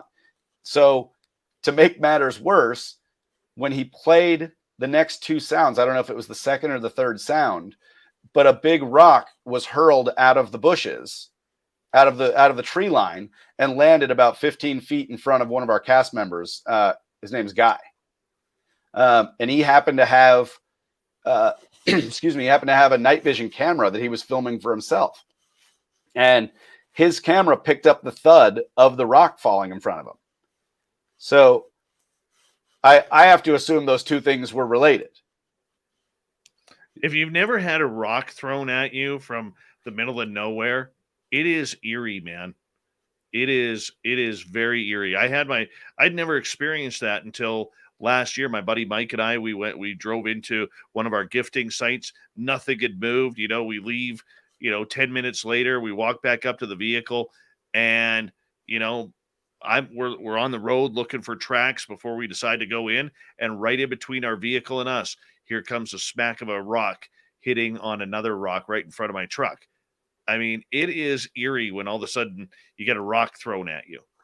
Well, yeah, and when you think about it, I mean, it's with some of the size rocks that we had thrown when we were up there. It's a death sentence if it hits you. So, it's not unlike if I'm out in the wilderness and I hear a gunshot, my head's on a swivel. I want to know where that bullet's coming from. I want to know which way it's pointed, who's shooting it, like what kind of danger am I in this exact moment? And with these basketball sized rocks, that'd be lights out, and we'd be a half a day away at best from any kind of meaningful medical attention. Okay, so and the thing is about this rock throwing is that it's not like they're stormtroopers in Star Wars. I think they are missing on purpose to try and distract or say, as a warning sign. Because yes, there have been people who have been hit by rocks, but for the most part, the rock is always surrounding or in between people or just by people, like you said, 10, 15 feet away. I mean, I think that these creatures are intelligent enough and accurate enough that if they wanted to peg you in the head, they could. Yeah, I think that's right. I think that for the most part, I read that as a warning shot. So that said, it did get more aggressive in future experiences. So and they did come a lot closer to hitting some of our guys. So thankfully nobody was hit and sustained a major injury, but guys got scraped up a little bit trying to avoid being hit. So the rocks, they just, every day you're taking rocks like grenades? Not every day, no. But so the first time was doing that experiment with Ron Moorhead, where it was just the one rock came flying out of the woods and landed, 15-ish feet in front of Guy, who was filming with the camera. And then the only other time was multiple rocks hitting their tent in camp. And these things were coming from the beach and not the woods, which was even more strange. From the beach. And yeah. How far away from you were you from the beach? So they were camped out because they were trying to stay away from the woods. They wanted to create distance from the tree line for their camp. So they were out on this little peninsula in a clearing so they could have a 360 view. So they were probably on one side, 20 yards, 30 yards from the beach, and on the other side, maybe 40 or 50. So, but I mean, so not super far, but far enough that, if I'm trying to throw a 20-pound rock, I'm not throwing it, 20 yards. I know that much. So in other words, Mr. Moorhead really pissed off the Sasquatch, and they were taking it out on you after he flew out in the helicopter. So I'm not going to blame it on Ron, because he did say explicitly, like, you guys want to have these encounters, we'll do this. But he said he did not recommend doing what we were doing. So full disclosure, Ron is much closer to an expert than any of us. And he did say, we don't know how long the response is going to take to happen. And we don't know how long the response is going to last. And that's why he said, I don't advise doing this, because, this could be weeks of aggression that comes out of this. We've got 20 seconds here. And I still got so many questions, and I got to try and figure out getting in the Blind Frog Ranch too, because I want to bring that up here before we say goodnight. But we have Brian Kniffel here for another 30 minutes of spaced out radio chatter regarding Alaska's killer Bigfoot. We're also going to try and touch on, in his final half hour with us, the Blind Frog Ranch. If you haven't heard about that, some interesting stories going on at this twin of Skinwalker. We'll find out more. Killer Sasquatch in Alaska. Brian Kniffel, the producer of the Discovery Plus channel show. We'll be back with more Spaced Out Radio when we return.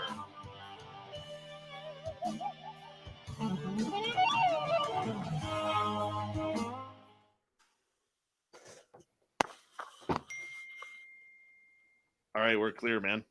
Cool. She's coming to Vegas. Come meet us. That's cool. I'm gonna actually be in Mexico for a wedding. Well, then you can't come meet us. I know. We'll have to go for round 2, but I would love to. I just went to Vegas in November, and I have 2 little kids, and I brought them with me. It was the strangest Vegas experience of my life. Oh yeah, I've done that. I was used to partying all night and gambling and all that stuff. I think every night I was in Vegas, I think I was in bed by 10:30. Yeah, it was 2010 for me when that happened. What, Vegas or little kids? When we drove from Disneyland over to Las Vegas. Okay. And thank goodness the grandparents were with us because they gave us a night off. Oh, man, I could have used that. Yeah, we got there and everybody about 9:00 after 5 days of Disneyland was like, we're tired. We're going to go to sleep. And I'm like, it's 9:00. I'm in Vegas. The night's just starting. Yeah. I ended up leaving the poker table at 6 a.m. Wow. Yeah. Yeah. See, that's what you do it for. As long as you have time to sleep later, it'll be great. Oh, exactly. Exactly. It was worth it. It was totally worth it. When we get to the next break, Brian, when I'll say goodnight to you on the show, but when we get to the next break, just stick with me through the break so I can say a proper goodnight to you. Okay. Okay. Sounds good. And then after that, you just want me to sign off, click out? Yeah. You can just click on out. Okay. And I can still listen on the website, right? Yeah. Or on YouTube? On YouTube, one of the two. Okay, cool. Yeah. You feel like you're getting what you need, Dave? Oh, I'm getting everything that I need, man. You're a good contact for us. I'm very proud of my team for booking you. Thank you. Yeah, I think it was all sort of initially put in place by Ron Murphy. Yeah, the guru. Yeah, so he and I had worked on a project together that we're still trying to get set up. So it's still private, but we hope to have something to announce someday. Well, you tell the guru that I need to be involved with that because I'm the guy who put him on the map. Oh, we would love it, man. The more the merrier. Oh yeah, I do though. We do need to talk about the Nahanni Valley though. Yeah. I want to do some reading on it tomorrow and see if I can come up with any angles that aren't already out there. Yeah. Well, you got my phone number. Yeah. And that was you called me. You called me from your cell phone, right? Yeah. Okay. You can text me or call me at that number. Cool. One of the two. Yeah, that works. Oh God, that area just scares. It gives me a rush. It's like before going on a scary ride or something like that, man. That area just gives me that rush. Yeah, I mean, it's a bizarre type of travel. I'll say that. Oh yeah. Oh yeah. I would even like to go up to this area where you are. Well, if we're lucky enough to get a season 2, maybe we bring you out. Oh, hey, I could make time. I'll tell you what. No, that's no BS about that boat ride. That boat ride just terrible, God. Terrible. If I never had to do that again, I'd be happy. Yeah. And not even seasickness, just a terrifying boat ride. Yeah. Well, the good part is I would do that boat ride because I know there's no great white sharks up there. So we saw orcas off the side of the boat, though. Yeah, that's kind of cool. That's kind of cool. We got about 2 minutes or about 1 minute here. Okay. Yeah, I used to go surfing when I was living in Santa Cruz, and that was a pretty sharky area. Not me, man. I'm a meal. We're all somebody's meal in waiting, right? Yeah, not me. Not me. No friggin' way. Too cold for Megalodon up there. I would take a chance. I would take a chance on the ocean up there. I would. I want to say a big thank you to Fapster, Smithy, and Terry for the great super chats tonight. Really appreciate the love and support, guys. Thank you so much for your love of SOR and what we do on a nightly basis. Really appreciate that.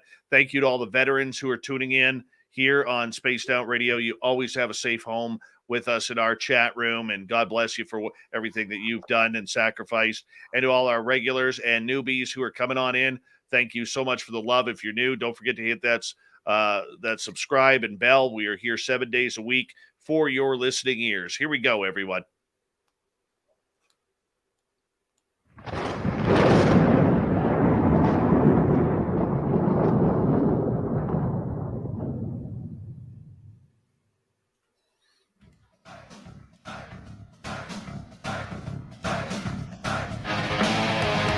We pass the halfway point of Spaced Out Radio tonight. My name is Dave Scott. Thank you so much for taking the time to join us. We really do appreciate it. Want to remind you that if you've missed portions of this show or others, you can always check out our free archives at youtube.com/Spaced Out Radio. Do me the favor, hit that subscribe button.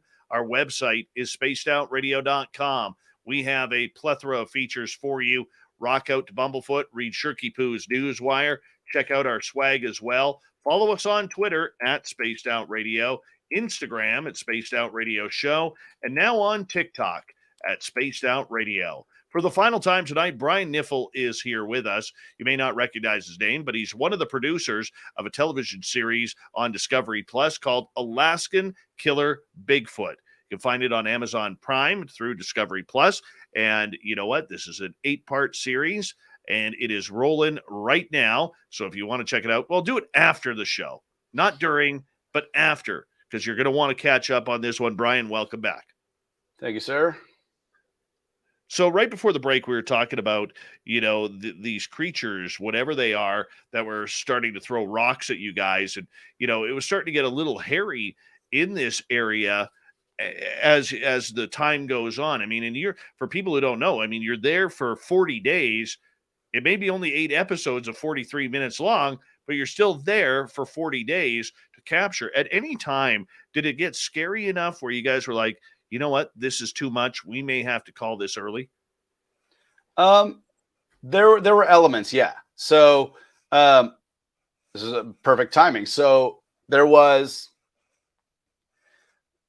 the guys found something they were not expecting to find there, something that the elders in the village had never spoken about.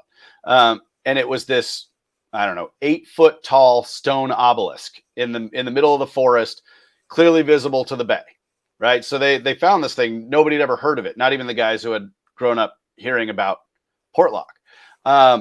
And when Guy arrived, Guy was one of the cast members, he did a prayer at this obelisk, and he left a religious icon on the obelisk, because they're Eastern Orthodox Christians, so they do these prayers, and the idea behind him doing this one was to ward off any bad energy and to basically send a message to Nantinaq that they didn't mean any harm. And Ash is another one of the cast members. He was hiking around with, we called them the diary cams. So they're basically cameras that these guys kept with them all the time. And he went back to that stone obelisk, and that icon was burned. And yeah, no other evidence of fire except for that immediate area. So, the skeptic in me is saying, well, somebody's out here messing around with us. Like, Ash is in our chat room right now, by the way. Oh, cool. Hey, Ash. And he could tell you more about it, and I'm sure he would. But he comes up, and you can see this in the show. There's embers on the corners of this icon. And, so whether that's Bigfoot, whether that's a spiritual thing, or whether that's a human being out in the woods messing with us, that felt to me like enough of a threat where I'm calling home base on the satellite phone going, what do you guys want to do? There's rogue fire starting in the forest here where nobody's been all day. So, and I know nobody on our team's going out into the woods and lighting stuff on fire. Like the last thing that Discovery wants is a story about somebody burning down the forest in Alaska. So there's no pyro anything that I'm willing to touch. So when Ash came back with that footage, it was really time to think about, is it worth staying here? Like, because this could be a lot worse. Right. And we should say hello to Ash Nadaroff in our chat room. And Ash, I'd love to get you on the show to talk some Sasquatch with you sometime. So we'll have to get your email address or contact information if you don't mind, because I'd love to bring you on. But okay, so that brings up a good point, because I know, like, with a lot of people that I know that go looking for Sasquatch, before they even enter the forest, they are saying prayers, or they are laying down tobacco or smoking tobacco, anything as an offering to these creatures as a peaceful gesture. Outside of this religious idol, was there any type of gifting going on as a peaceful gesture to these creatures? Not really until later in the process. So once stuff started to get sort of more aggressive, people were trying to make peace in whichever ways they could, whether it was by prayer or I don't think we showed this in the show, but we brought in a medium, a physical medium to try to communicate with whatever was there, whether it was Bigfoot or something else. And she had done some offerings with, I think she used rose quartz. She did, some basic cleansing stuff with just typical sage. Gosh, I'm going to do a terrible job remembering all the stuff she brought, but she did bring, different stones with healing and protection properties to leave as an offering, sort of a peacemaking gesture. This was a crazy thing. I don't think this is in the show, but we had a crazy storm, and it was bad enough that we weren't able to film for a little while because we just couldn't have people out in this sideways wind blowing 50 miles an hour. The camp was turned upside down, and where she had set some of these stones on just this the cedar log they found, they set up kind of like an altar. It was the only thing undisturbed. So, and it had a couple of stones. I'll have to check in with her and remember what it was that she brought. I remember rose quartz for sure. But that was wild to me, because to me, that's sort of on the more kind of woo-woo side of things for me, like all the stones and crystals and stuff like that. So I'm generally less of a believer in that stuff, but this was crazy. Like DJ, one of the cast members, he had built a cinder block oven to cook for the guys while we were out there. And that thing was torn apart by this storm. And here's just this log with, 5 or 6 rocks on it that was untouched.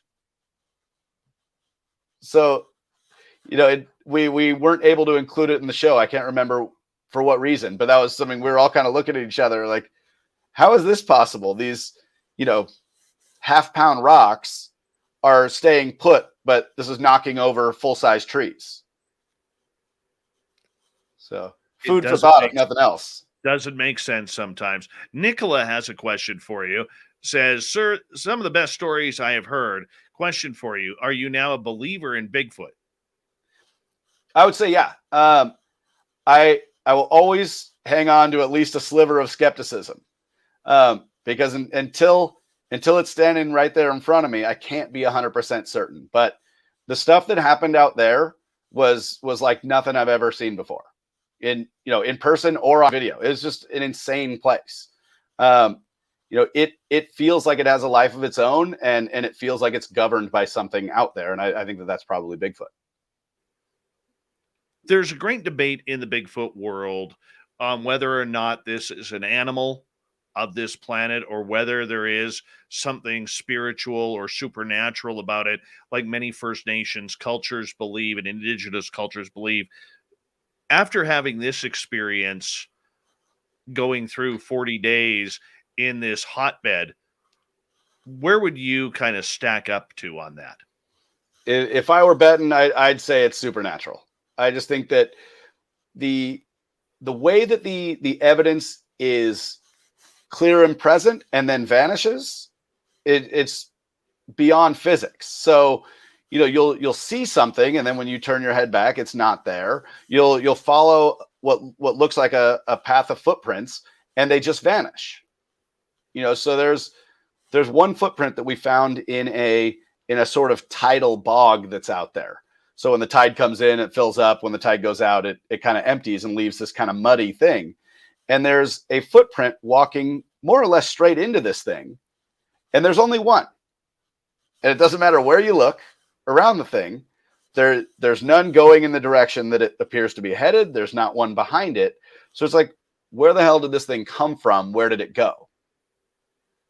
Right. So unless it can fly, which I guess is possible too, but it's just, to me, it just seems like they've got to be going somewhere else. And that's why I think it was so useful to have Ron Moorhead out there, because he's just sort of considered all the avenues already and had so many experiences with these things that, it's nice to hear it from a reasonable person who's well-studied and researched. And, he's not fanatical. He's not a crazy person, waving his arms. He's sitting there calmly saying, this is what we have in front of us. So sometimes it has to be the thing that you think it is. And why not? It's allowed to be. Yeah. It's allowed to be. Larry has a question for you, and I'm going to ask a couple more questions before we flip topics here. Don't Bigfoot stack boulders to mark their territory? See, that's something I've read. It's not something that that I noticed out there. And I saw rocks that seemed out of place, and I saw rocks that were in one place one day and in another the next. That have been slightly shifted. Either up the beach or down the beach or whatever. But I never saw like rock towers. We did see other indications that felt like territorial markings. I mentioned the bark rubbings, the bark scrapings in that one area. The guys ended up calling this spruce tree the creepy tree or the spooky tree because it was so weird, and it just had an energy all its own, and it had all these indications of something big scraping this bark off. So stuff like that was there. We also saw lots and lots of X's in tree structures. So places where trees would not have fallen naturally in an X shape, would sort of form barricades across game trails. So that to me read like a marking of territory, or at least an attempt to direct traffic either to or away from a certain part of the forest. All right, let's move on to another question here from Digger Dog. Did any of the group see any unexplained lights, orbs, or let's call it UFOs? Yes. I'm so glad for that question, because this has been on the top of my mind all day. So there's 3 that stand out. So there was a night that the cast went into the forest without the camera crew, because they felt like we had too big of a footprint and we were going to be too loud, too hard to move around. They wanted to actually sit and try to hear what they could hear. And you can see this clear as day in their footage that they film with their own cameras. One of the guys was 100% sure he saw eye shine, like the light reflecting off of something's eyeball, like what hunters describe. And to me, it resembles an orb, but it's in deep woods. So there's nothing flying around in this tree. It is as dense a canopy as you're going to find up there. So there's nothing flying freely. That one could not have been a UFO. We saw something similar to that the same night we did the speaker experiment with Ron Moorhead.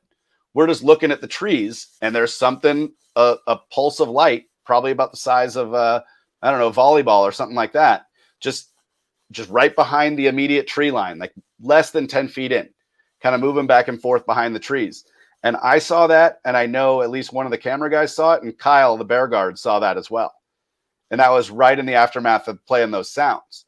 So the one that is probably the most compelling for your listeners, I never saw it. I watched these episodes 100 times by the time they make it to to the airwaves when everybody else gets to see it, because we don't want to catch any mistakes, like me walking around in the background of a shot or something like that, which the camera team will probably complain about, privately. But there's a shot where Keith and Kyle are on the beach and they're talking, and you can see in the horizon, it's still like the last bits of daylight. You can see a flashing a light hovering.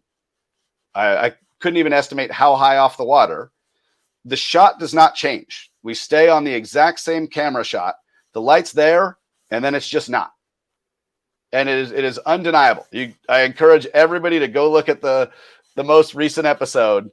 And they're there, they're talking. The camera does not change. It is very clearly one shot, and the light's there, and it's pulsing, and then it just vanishes. Oh, man. So that was the craziest one that we got kind of solid video evidence of it. Because it's not like the thing doesn't just like fly off and go out of sight. It's there in one spot for the duration of the shot, and then it's just not. Wow. Brian Kniffel is our guest tonight on Spaced Out Radio. Brian, you also worked on Blind Frog Ranch, and we'll get to that in a second, but I got one more question for you regarding Alaska killer Bigfoot. Are you going back? Is there going to be a season 2 in that area, or are you going to find a new area? I hope to do a season 2. I mean, there's still a lot more for folks to see in the final 2 episodes. It got pretty intense out there. But I think despite the sort of more negative experiences that everybody went through, I think people still want to see it through. People want to see if there's a way where people can live out there. And it's my understanding that that's the sentiment from the people in the village in Nantinaq. So as long as they want us there, as long as they want the help, getting people out there, keeping people secure, that kind of thing, then we would be open to it. Getting that backing from Discovery will only come from folks turning out to watch and checking it out and kind of demanding it of them. So if anybody likes the show, tweet to Discovery, tell them you want more, because that's our best bet for getting a season 2. Well, we got to get them to also open it up in Canada as well. Yeah, absolutely. I just found out my mom couldn't get it in Northern California, so it's not an international thing. It's just a matter of distribution deals. So we'll figure out. We'll try to work on some kind of workaround for our Canadian friends. I hope so. All right, let's talk about the Blind Frog Ranch. I mean, everybody's so familiar with Skinwalker Ranch, yet there are these other ranches across the United States and around the world who seem to have this type of phenomena happening as well. One being Blind Frog Ranch. Tell us about this place. So, just for 100% clarity, I did the first season of Blind Frog Ranch, and that's all that's aired so far. They actually are still working away and investigating out there. They have a new season starting tomorrow. So super interesting, guys, super interesting place. So if you're into, UFO content and crazy stuff, I would definitely check it out. This ranch is in northeastern Utah. The closest town, if you want to look at it on a map, is called Vernal. And they are, as the crow flies, roughly 15 miles from Skinwalker Ranch. Not super easy to get around quickly out there, but they are in the same vicinity. So if there's something flying overhead at Skinwalker, it's also flying overhead at Blind Frog. So basically a lot of the reports that happen at Skinwalker, there's a very similar story coming out of Blind Frog.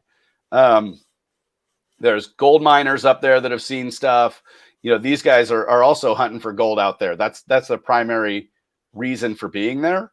But ever since they arrived, there's just been this onslaught of UFO and extraterrestrial activity that is pretty insane. Like, I had never had what I considered to be a UFO experience until I was there. And it seemed like it was nonstop. So Chad, one of the guys on that show, he had these really high-end night vision goggles. I don't know what the magnification is. He could tell you about it. But you just point your eyes to the sky, and it was like a pinball of stuff. It is just insane how much activity there is in the sky up there. And it is not shooting stars. These are things making deliberate turns at varying heights above the earth. you'll watch something move across the sky and stop, turn around and go back the other way. And I know I've never seen a shooting star do something like that. Dwayne, the owner of the ranch, he talks about an experience. He saw a very close to Earth UFO, I think he calls it a spaceship, approach the ranch and just stop above this one area of the ranch. And he said when it came in, it was cloaked in what looked like clouds. Then it cleared and was perfectly visible to him. And he says, sober as a judge, saw it. It just sat there and then went away. And he stands by it. He'll tell you, swear on whatever you ask. That's what happened to him. So it's the other thing that's bizarre there that I should mention that this place is kind of becoming famous for. They have one area of this ranch that Dwayne calls the energy zone. And for whatever reason, he's able to create metal out of nothing, like a modern day alchemy. So we did an experiment out there where we scooped up dirt from this one part of the ranch and we tested it with a professional geologist and really high-end tools like X-ray fluorescence, which can scan a bag of dirt and tell you every element that's in it. These are tools that are many thousands of dollars and are used in mining and oil exploration and all that. So they're legit.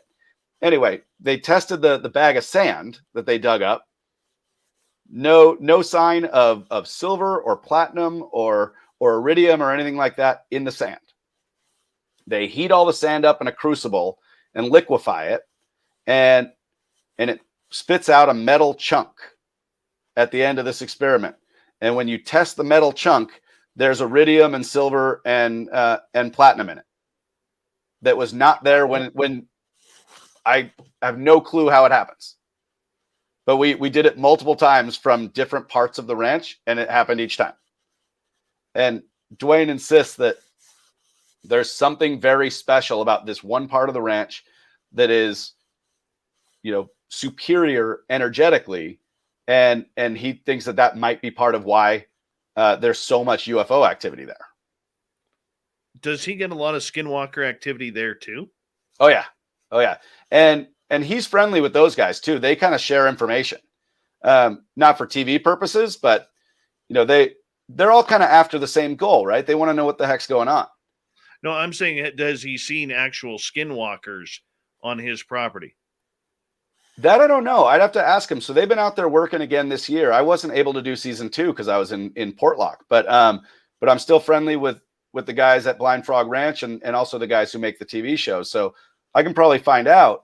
I know that when I was there with them, more than once there were mutilated deer that showed up. So we know that there's bears out there. There's also wolves in certain times of the year. So you can never rule that out. But typically bears and wolves would eat whatever's there. Yeah. And not leave much behind. And they were finding, deers just shredded apart that looked like they had been maimed. And the meat's still there. But in one case, I think the entrails were pulled out. Like it looked like something had gutted the inside of it. So I don't know if they've seen it or not, but they've definitely seen the signs. Wow. My friend, we have less than a minute here left with you. And I could share stories with you all night long, man, and listen to your stories of what you filmed. Absolute pleasure. Do us a favor, Brian. Tell everybody where they can find Alaskan Killer Bigfoot once again. So Alaskan Killer Bigfoot is presently exclusively available on Discovery Plus. They have a channel on Amazon Prime, so you can access it that way if you use that platform. Eventually, we think that it will air on linear cable on Travel Channel, but that is not confirmed at this point. So but that could be coming. But for now, Discovery Plus is the way. All right, my friend. You and I are going to talk soon because we got the Nahanni Valley to talk about. Oh, yeah. But I appreciate you taking the time for our audience on Spaced Out Radio here. I hope you had a great time. Thank you so much, Brian. Coming up next, Yes, the Swamp Dweller is back with another spooky story. Dave versus Dave. Then at the bottom of the hour, Dave 101, Shirky Poo's news, and the thought of the Dave. Lots of Dave action happening in hour number 3. Next on Spaced Out Radio.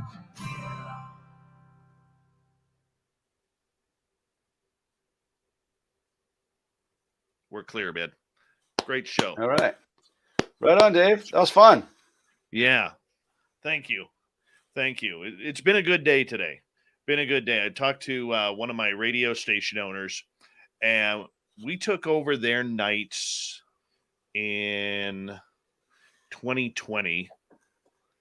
And I think it was March or April of 2020, we started broadcasting. They were averaging 50 listeners a night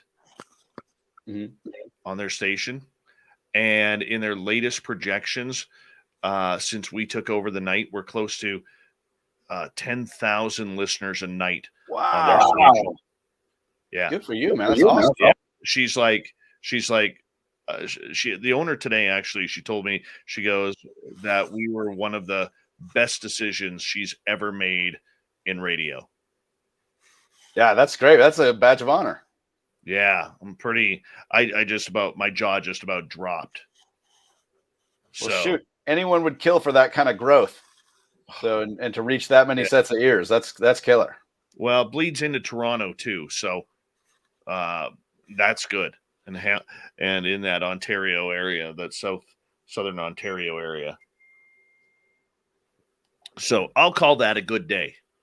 Yeah, man, that's big news. I hope I didn't let you down at the end of the day. No, dude, you were amazing. We got to bring you back. We got to bring you back. I do want to hit you up for some contact info for people from Blind Frog, though. And I'll get Kate to reach out to you on that. And Ash here, who's in the chat room, he was going to email me his info, which, there it is. There it is. So I will get chat with him about bringing him on to talk about some Bigfoot too. But I really appreciate getting to know you, Brian. Likewise. Class dude, man. I appreciate that. Yeah, this was fun, man. I could talk shop like this all day long. So yeah, we will. The best part about it is this is my show. I get to do what I want. Oh man, that is the best part. Exactly. Even when a show's mine, I don't totally get to do what I want. Yeah, no, that's a good part. And we'll get to it soon. I got to let you go because I got to set up here for the next half an hour. But thank you so much. What a pleasure, man. And we'll talk soon, okay? Thanks, Dave. I'm just going to click out of the studio here. All right, buddy. Take care. All right, there's Brian Kniffel, everyone. What a great show that was. That was so much fun. Like, do you not want to go up there to Alaska and go hang out with that crew and see what they're doing? Hot damn, that sounds like a good time. It really does. Holy cow. Holy cow. I'm like pumped up over that. Like I want to go. Totally want to go.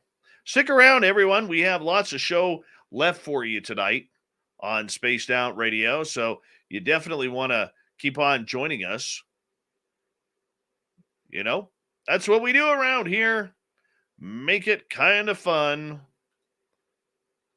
It's all about the woo, people. All about the woo. Oh, shoot. Where is it here?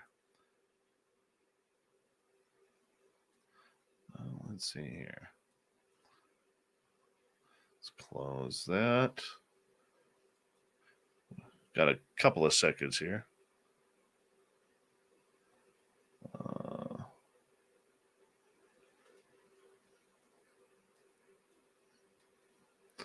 And where's that story here?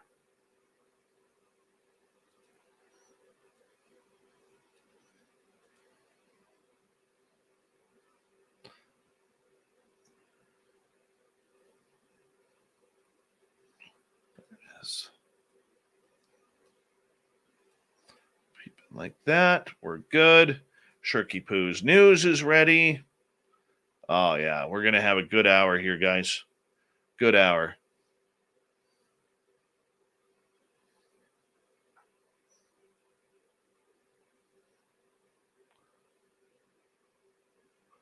It was a great guess, Jules. You're right. Fantastic guess, Brian Kniffel.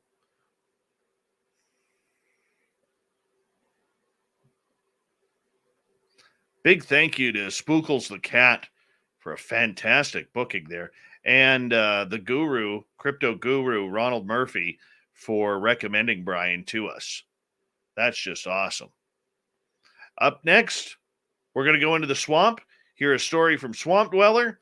Then it's Dave versus Dave. Then the Dave 101. And then Shirky Poo's news, thought of the Dave. Lots of Dave action. I didn't realize I named everything Dave. Kind of narcissistic, I think. I don't know. That's just me. Be like Lizzie. Smash that like button. And if you're new here, don't forget to hit that subscribe button and ring that bell if you don't mind. We are here 7 days a week. I'm here Monday through Friday, 9 p.m. Pacific, midnight Eastern time. And then Lynn Wallington takes over the interviews on Saturday and Sunday with Spaced Out Weekend starting at 6 p.m. Pacific, 9 p.m. Eastern. After her show, or 8 p.m. 6 p.m. Pacific, 9 p.m. Eastern. And then after her show, we go to After Hours with Gemma Jade, Big Willie, and John Hudson. You want to check them out. Big thank you tonight to Smithy, Fabster, Terry, Dry Toast ×2 for the amazing super chats. It really helps out what we are doing on a nightly basis here on Spaced Out Radio. So thank you so much for the love. We really do appreciate it. We appreciate all the veterans tuning us in as well. Always have a safe home here on Spaced Out Radio. And here we go. Would you like to connect with us? Head to spacedoutradio.com for all your latest show info. Now, back to Dave Scott and SOR. Third and final hour of Spaced Out Radio is now underway. My name is Dave Scott. Thank you so much for taking the time to join us. We really do appreciate earning your listening ears. Want to remind you that if you've missed portions of this show or others, check out our free archives by going to youtube.com/Spaced Out Radio. Do me the favor, hit that subscribe button. We say hello to everyone listening in on our terrestrial affiliates around North America and digitally on TalkStream Live, Revolution Radio, and KPNL. All of our archives are free once again. Yep, they're on YouTube, as well as any major podcast forum. The Desert Clam has set the password for tonight in the SOR Space Travelers Club. Raconteur. Raconteur is your password. Use it wisely, Space Travelers, as the Clam sets the password each and every night right here on Spaced Out Radio. And once again, our website, spacedoutradio.com. We have a plethora of features for you. Rock out to Bubblefoot. Read Shirky Poo's Newswire. Check out our swag as well. Follow us on Twitter at Spaced Out Radio, Instagram at Spaced Out Radio Show, and now on TikTok at Spaced Out Radio. All right, people, it is that time once again where we bring in the man, the myth, and the swamp-dwelling legend here on Spaced Out Radio. Let's head to Mr. Swamp Dweller and his latest story for you on Spaced Out Radio.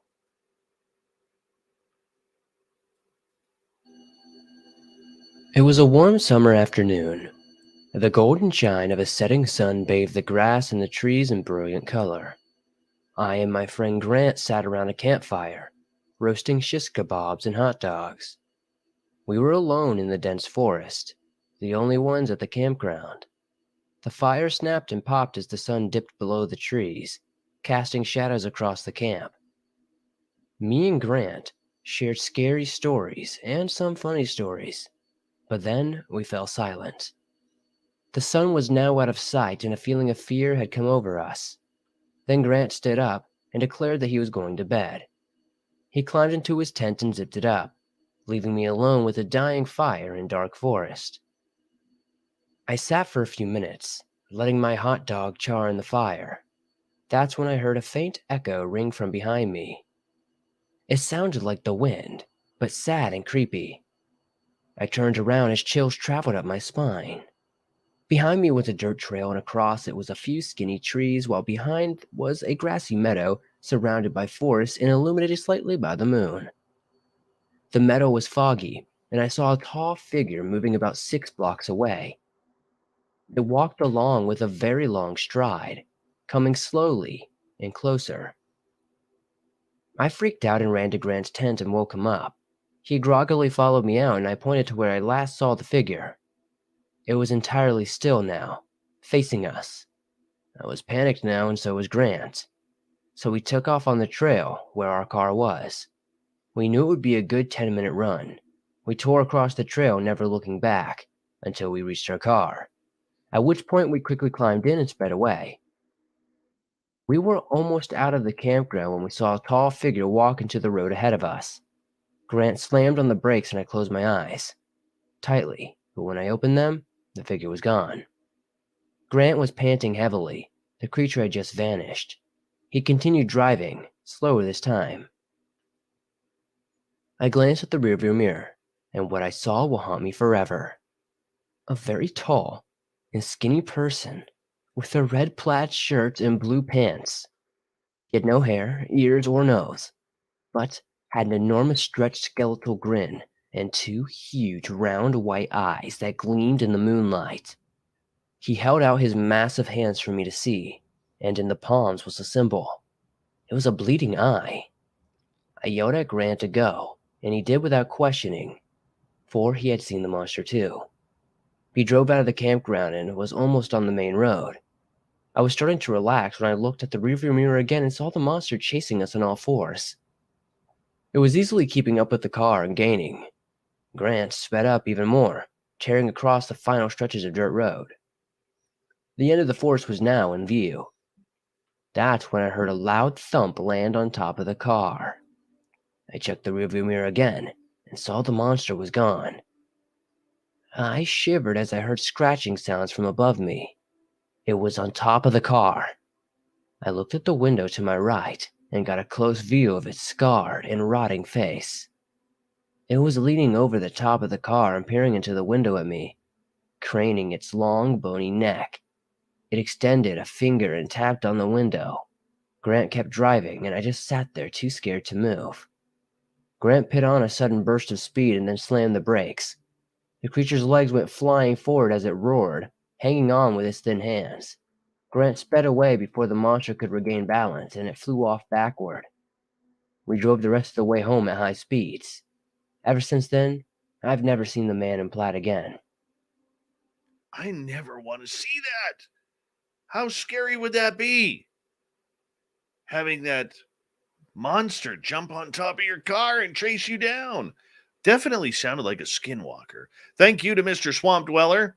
Make sure you head on over to his channel on YouTube, Swamp Dweller. Hit subscribe and ring that bell for him as he is putting up great content. He's almost at 250,000 subscribers, and we'd love to have our listeners subscribe to him. It is that time in the night, once again, where we go to Dave versus Dave.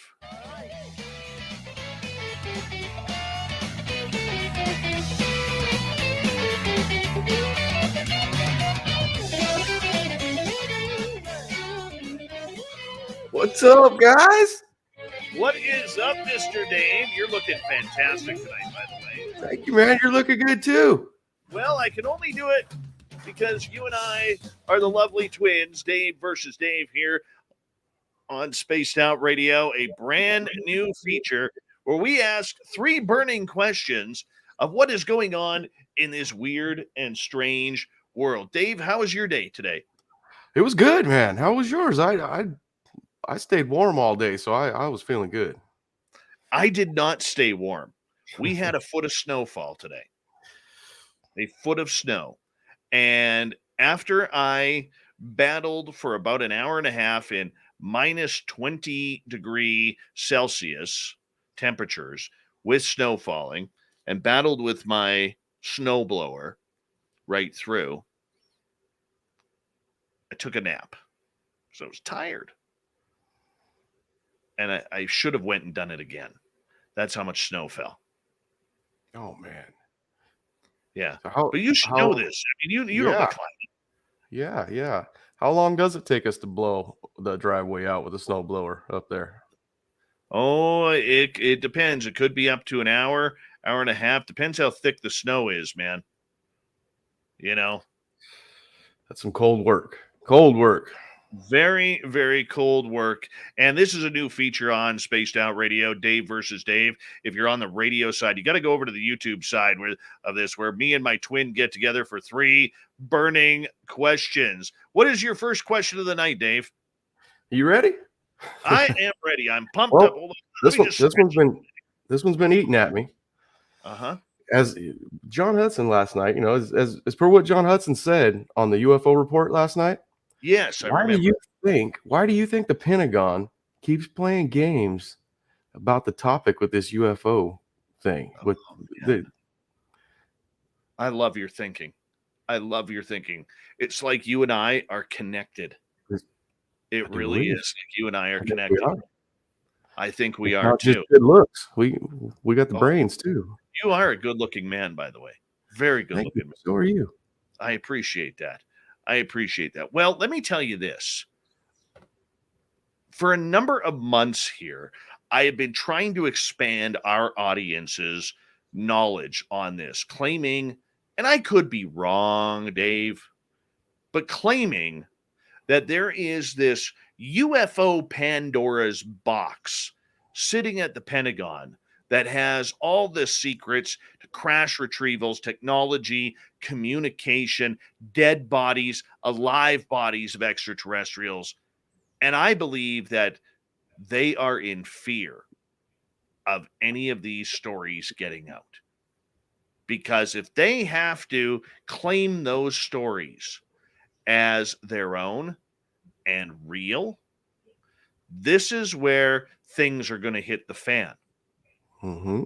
Deep, deep, deep. Okay, could you imagine in that Pandora's box?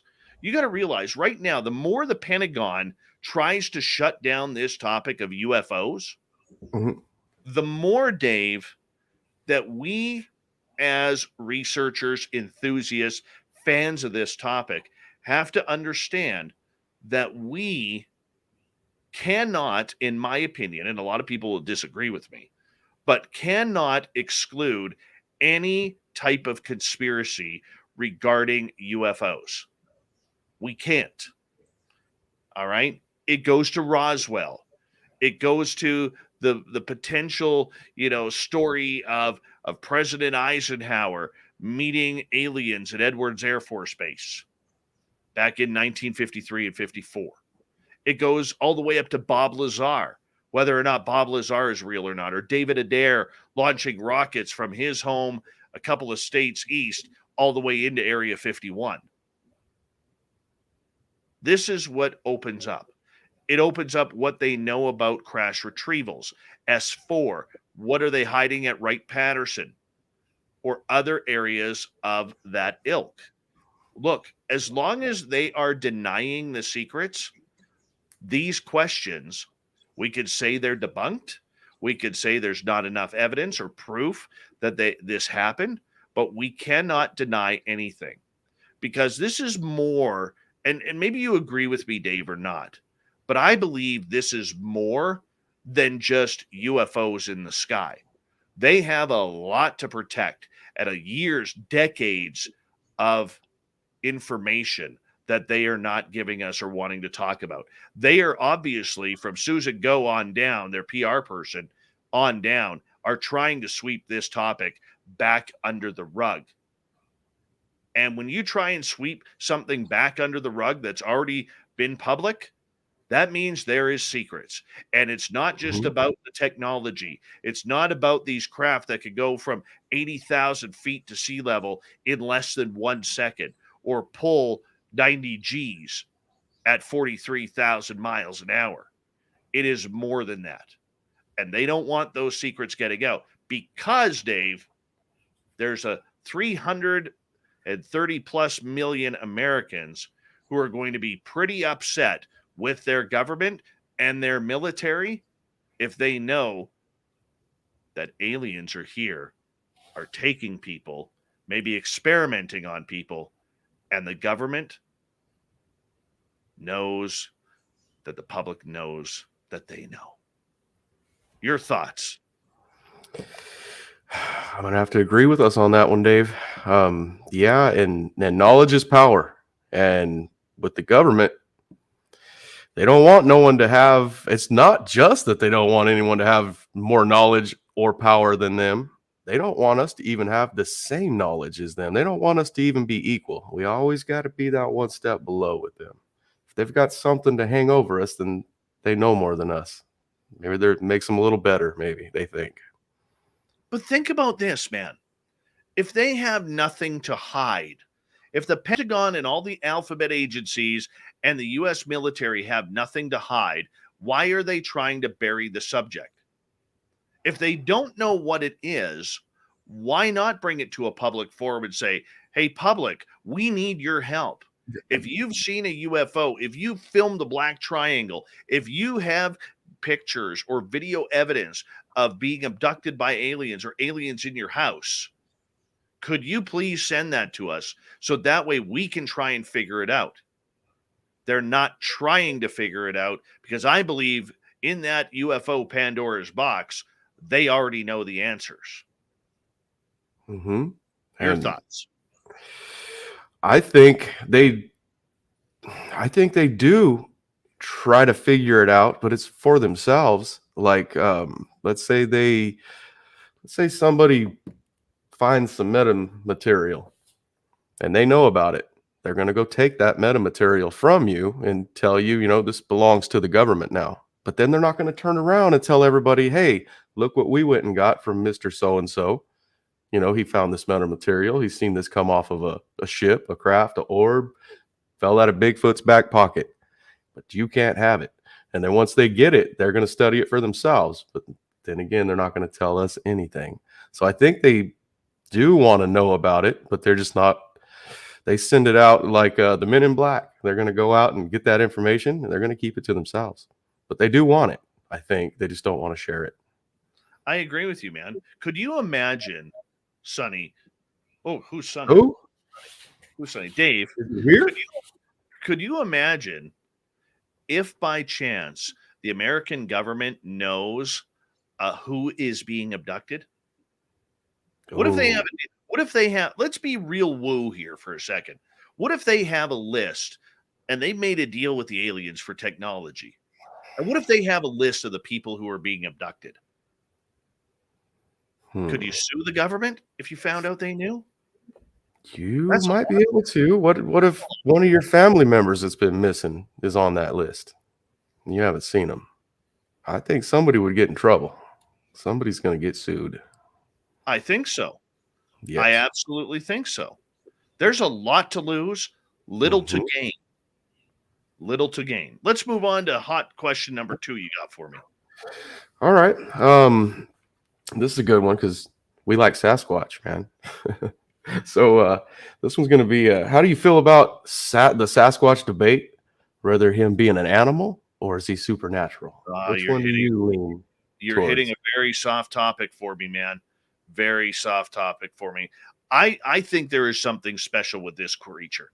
I really do. I know I might be in the minority about this, but when you hear the stories about the BFRO taking reports and editing them so that way, the UFOs that have been seen or the ghosts that have been seen, or people claiming that the Sasquatch disappeared right in front of their eyes, that tells me that something is going on. You listen to our guest tonight that we just finished interviewing, Brian Kniffel, who believes that after their tour up in Alaska, looking for these 10 to 15 foot tall Sasquatch, how they were able to just make things happen. I mean, that's just weird. We're either dealing with a very highly intelligent creature. All right. We're dealing with a highly intelligent creature that really is the apex alpha of its domain, or we're dealing with something that truly does have supernatural power. I don't believe in the Gigantopithecus idea. I don't believe that this is the North American great ape or monkey. It seems way too intelligent and modified for that. Add to the fact that, people have seen tracks in the snow that just end, and there's no exit point into the forests or into anywhere. There's nothing. It just kind of happens. So I strongly believe that I don't want to say there's something supernatural with it, but I do think there is something very special about this creature that we just don't know about just yet. Yeah. Yeah. Yeah. I know when I think supernatural too, I've been thinking that maybe these orb sightings that people are talking about, they might be supernatural after seeing a few videos and stuff of them. And I heard somebody say something really funny today, and I was surfing through the channels, and I can't remember who exactly said it. I think his name was Charles. He said he kind of got asked the same question. It was a little something as the same, and but his was, did he think they were animals or paranormal? And what his response was, until he sees one fart out an orb, he's not going to be 100% for sure on which it is an animal or supernatural paranormal. But I mean, yeah, I thought that was funny because a lot of people say when they see Bigfoot, they see an orb, and some people think he turns into that orb, and that's where your footprints end. That could be very much it. We don't know. The big thing for any Sasquatch researcher out there is you don't have to believe it's supernatural.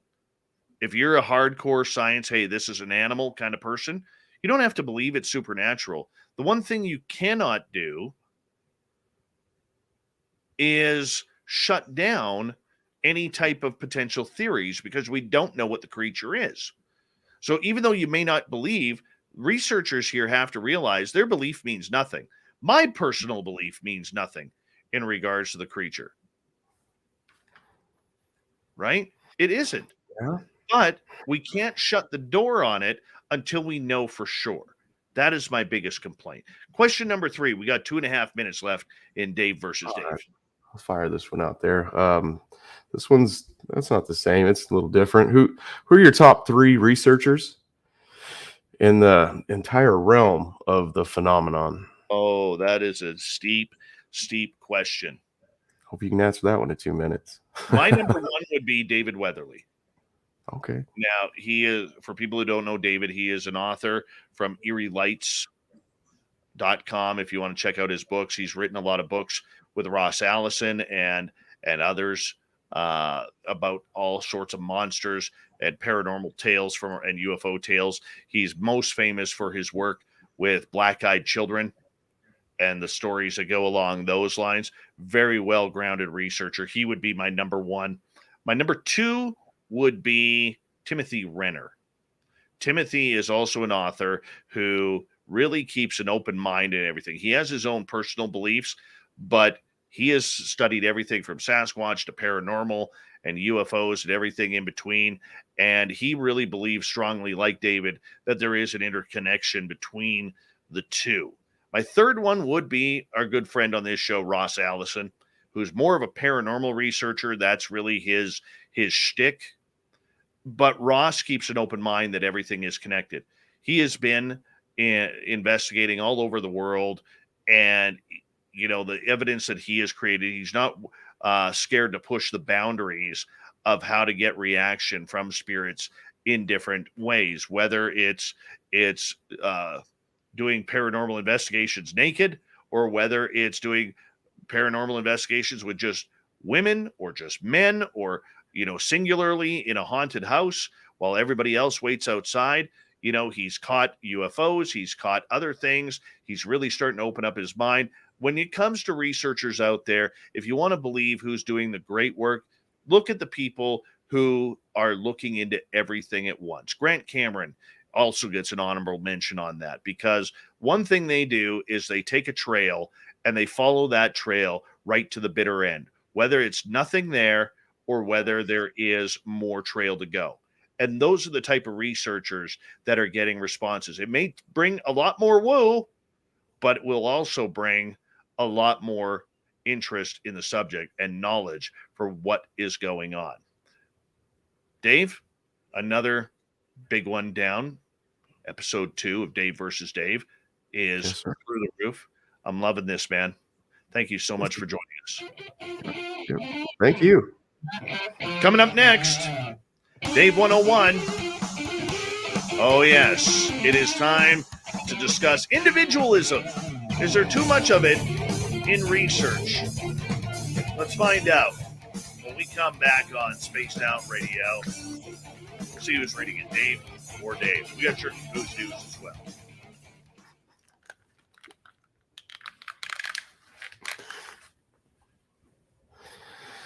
Sticking around, brother, or are you going to go?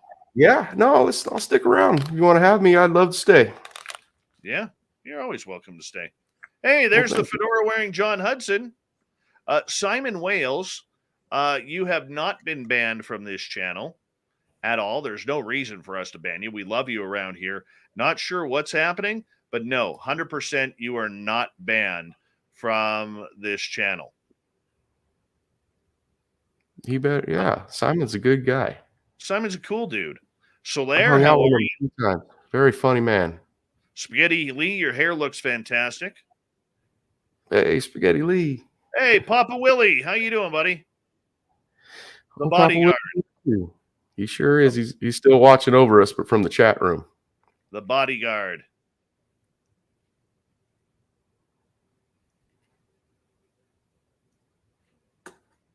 Oh, let's see here. Who else is here? I see Chad Smith in here. Oh, Chad Smith is here. The Chad Smith. Mm-hmm. Tony D. I'm sorry.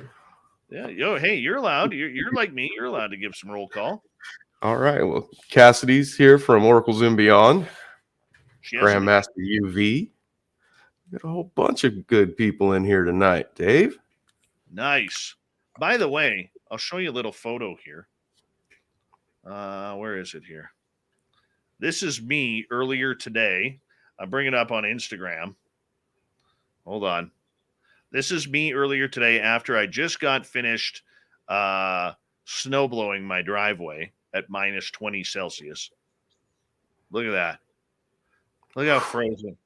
The snow in my hair. You can see my mustache is frozen. My beard is frozen. My hair is frozen. Our glasses frames are iced up, Dave. Our glasses frames are iced up. Absolutely. It's insane. Mm-hmm. Mm-hmm. We were cold. I'm getting cold just thinking about it. I'm starting to feel it again. Oh, for sure. For sure. By the way, I'm going to be appearing on Super Quest show this Saturday. I don't think he goes live. I think he records it and then puts it out. I'm looking forward to it. Oh, it's a pro wrestling roundtable. I am so in. If it's old school wrestling, I am so in. I'm going to join that. I think Merle's going to be there too. Look at that. The minute we start talking UFOs, these Russian bots show up. We talked a Bigfoot for 2 hours. We had one bot.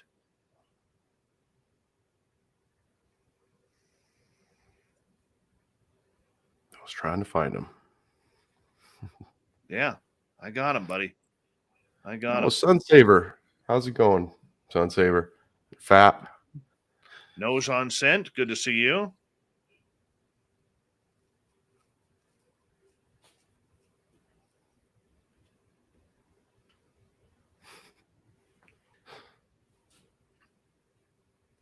Let's see here.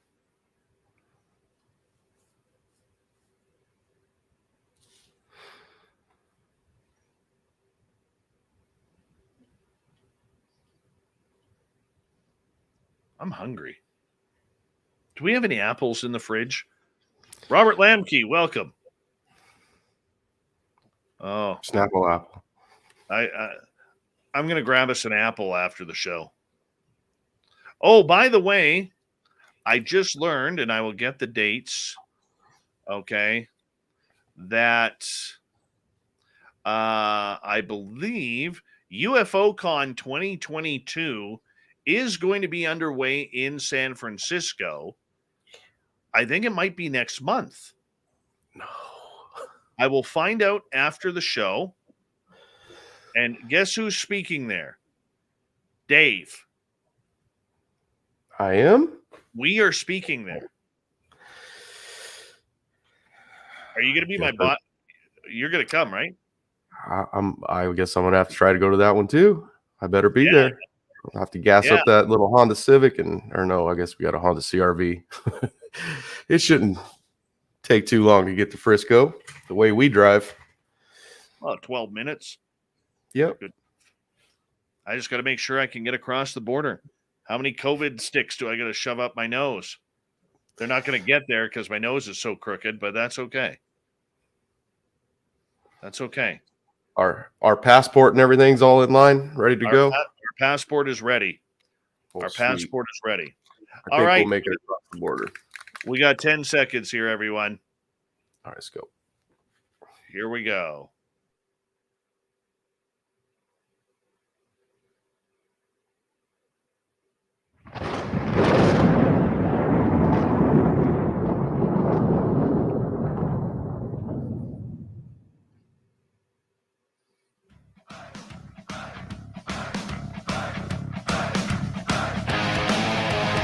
We rounded third. We're heading for home tonight on Spaced Out Radio. My name is Dave Scott. Thank you so much for taking the time to join us. We really do appreciate it. Want to remind you that if you missed most of this show or others, check out our free archives by going to youtube.com/Spaced Out Radio. Do old Davey the favor, hit that subscribe button. Our website is spacedoutradio.com. We have a plethora of features for you, including rocking out to Bumblefoot and reading Shirky Poo's Newswire. Check out our swag as well. Follow us on Twitter at Spaced Out Radio, Instagram at Spaced Out Radio Show, and now on TikTok at Spaced Out Radio. Now, for some reason, my audio for Dave versus Dave has disappeared. I don't know where it went.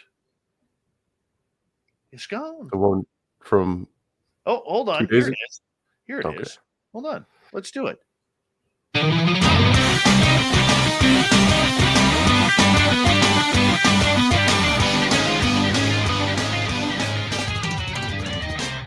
time for Dave 101.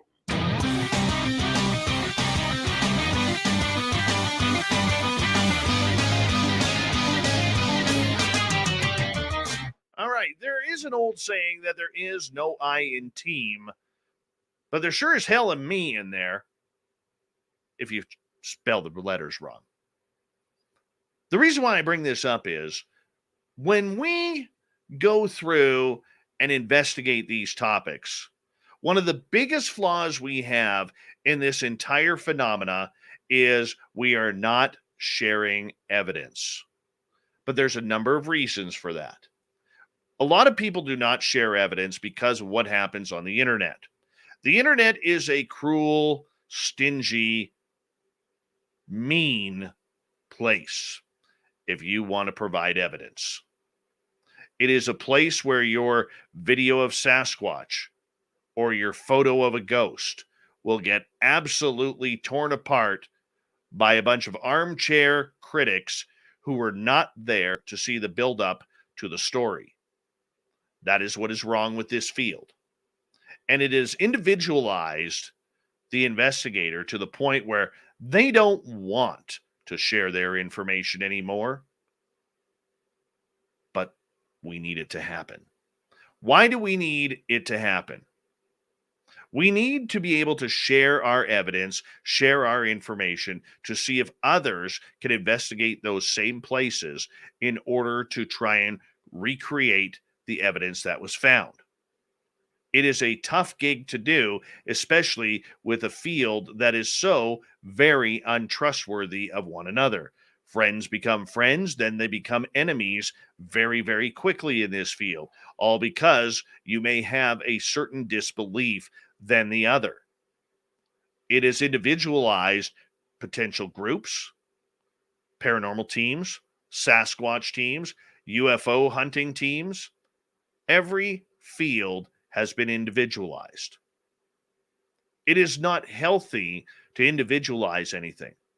It is healthy to get other opinions. However, with the way the internet has been over the last decade or so regarding these phenomena, would you really put your personal information out there? It's a very tough call. I can tell you right now, I don't think if I had the smoking gun video of Bigfoot that I would put it out. Why? I don't need the criticism. I don't need the headache. I don't need the threats.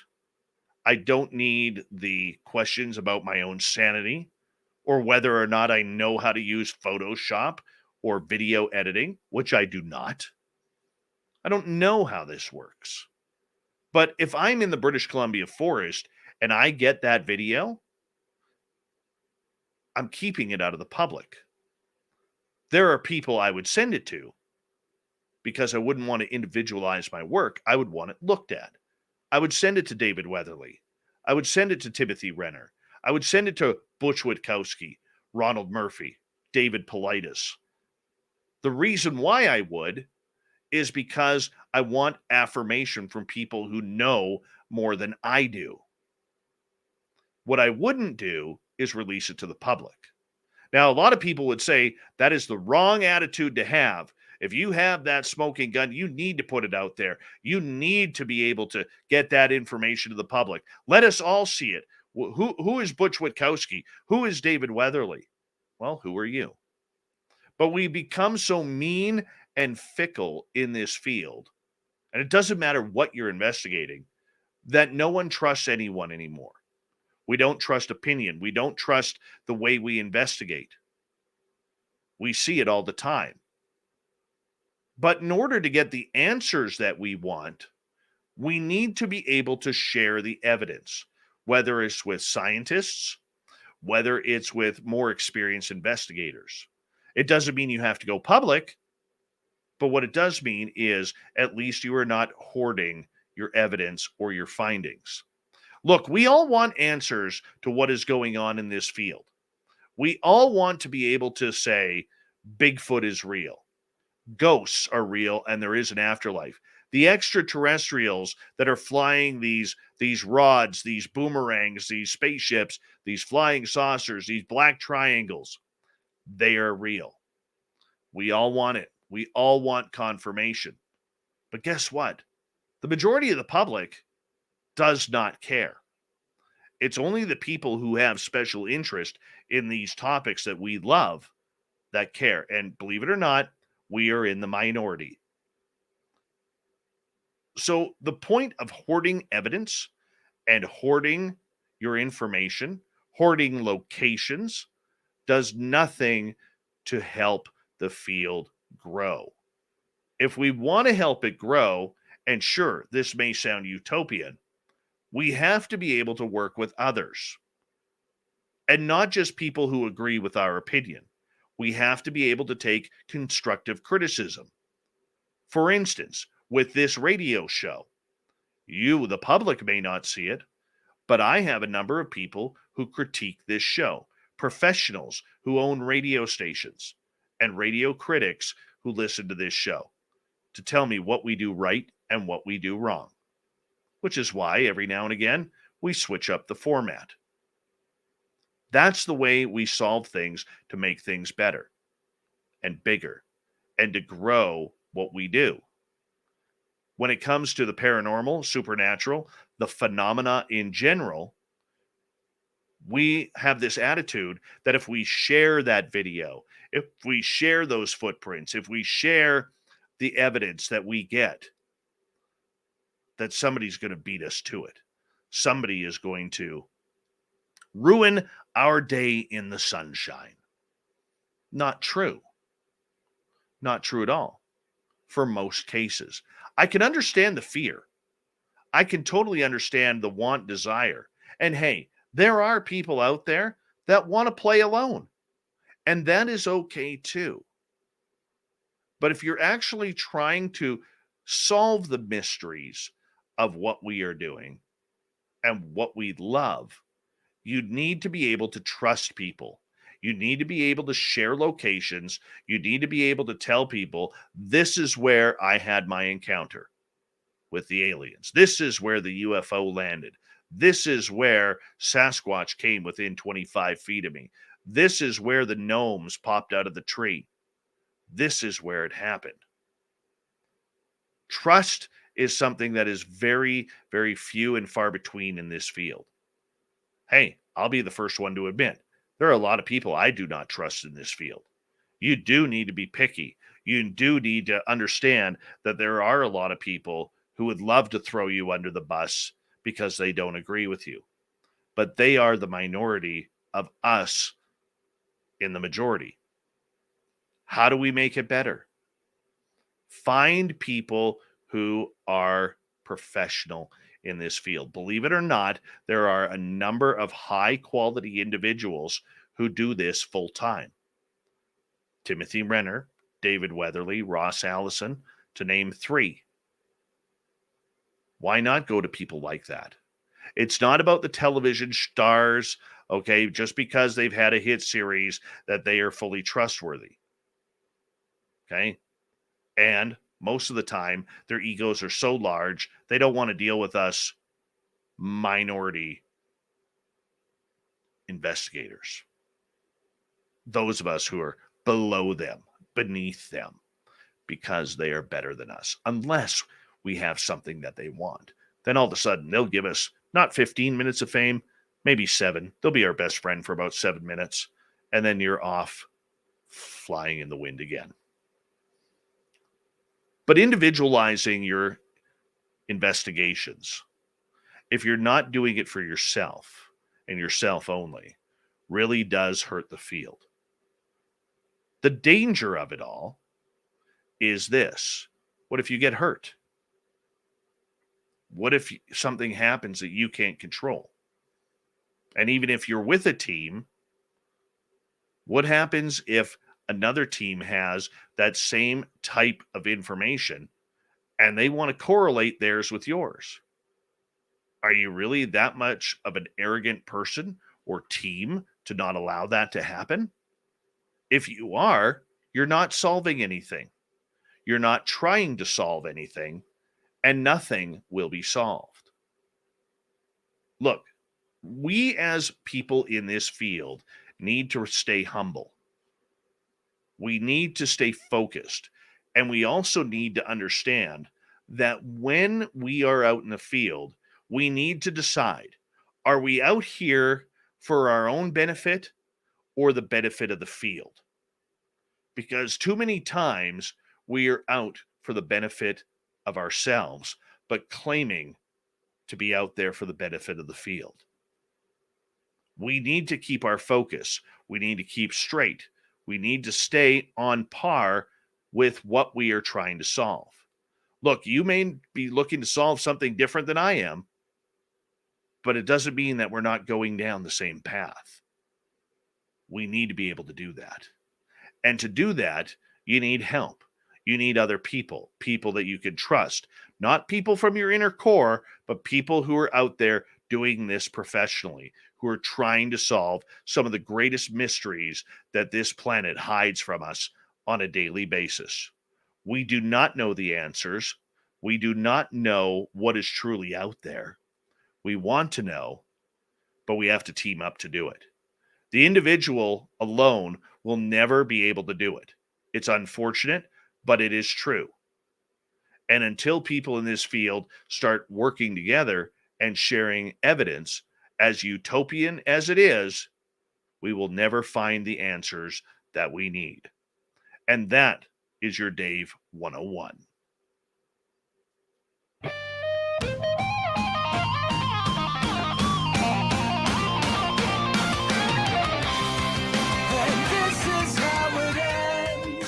All right, let's get straight to Shirky Poo and her news.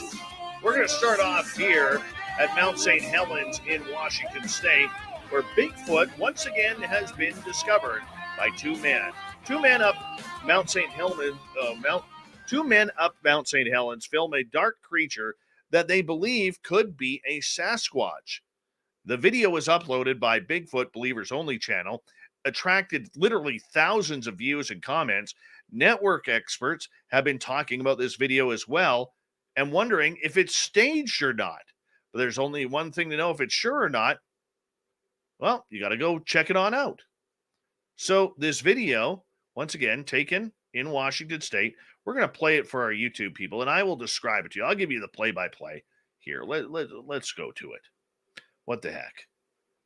Hold on. Let me bring it up here. I don't know about this one. I really don't know. There we go. Oh, my goodness. What is that going on there? There it is. This is apparently the video here where they show some rocks in the background. I apologize that it's flashing all over the place. I don't know what's going on there with that. But when they zoom in, they see a big, hairy creature walking through the trees. They're not sure. Looking at that video, it does look like a man in a Sasquatch suit. I'm not going to lie. It looks like BS. It really does. Not worth it. My bad. But we had to see the video. We had to make sure that it was happening. I give it a thumbs down. Dave number 2, what's your thoughts on that video? I have seen a Bigfoot video that I thought was pretty real, and it was of a Bigfoot walking away. Total different motion. Had much, much bigger steps. So to me, that looked like a man. Yeah. Very small steps. I agree with you on that one. All right. Let's move on to another story. In case you were looking to embark on a paranormal investigation this year, or know someone who is becoming quite obsessed with the spiritual realm, there's another little toy that you can pick up on Amazon. Yeah. Bakatan Reiseki, a color-changing device that can allegedly alert you, much like a medic alert. Remember, help, I've fallen and I can't get up. Well, it's just like that. Yeah. So you wear this color-changing necklace that is blue in color, but apparently, according to the Japanese company Solid Alliance who made it, the Bakatan Reiseki is allegedly going to turn this crystal red when ghosts are around. And it indicates via different colored lights too. Yes, according to a 2019 press release, the first model in Ghost Detector series was introduced in Japan in 2005, became a big hit in the subculture market in Japan. Lots of ghost reports were sent to the company and media. As a result, over 200,000 units were sold, but they've improved it. It now turns red with ghosts. I can see Jacob Rice on the Angry Ghost Hunter that we do on this channel having a heyday with that. I will guarantee you by the next Angry Ghost Hunter, final Wednesday of the month on our YouTube channel, he will have that device. He will. I happen to know. That's one thing we do know is that thing's like $50, $20 shipping, and Amazon is currently sold out. So usually when they're sold out of something, it works.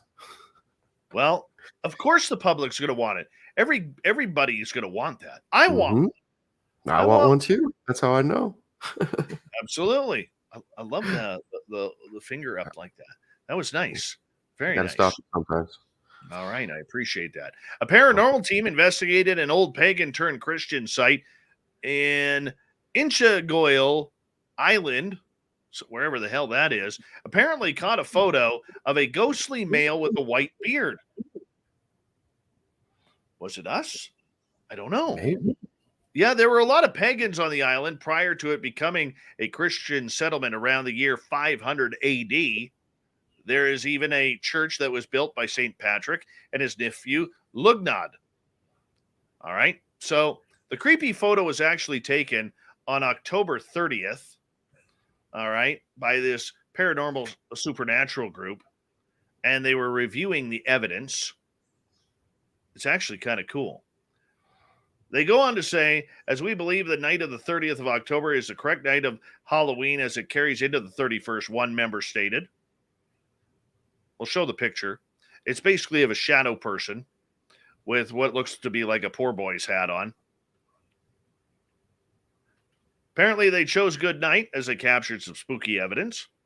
On the right side of the photo, there appears to be a ghostly apparition lurking behind some trees. Oh, maybe that's not the photo. Where is the photo? They didn't even put the photo up here.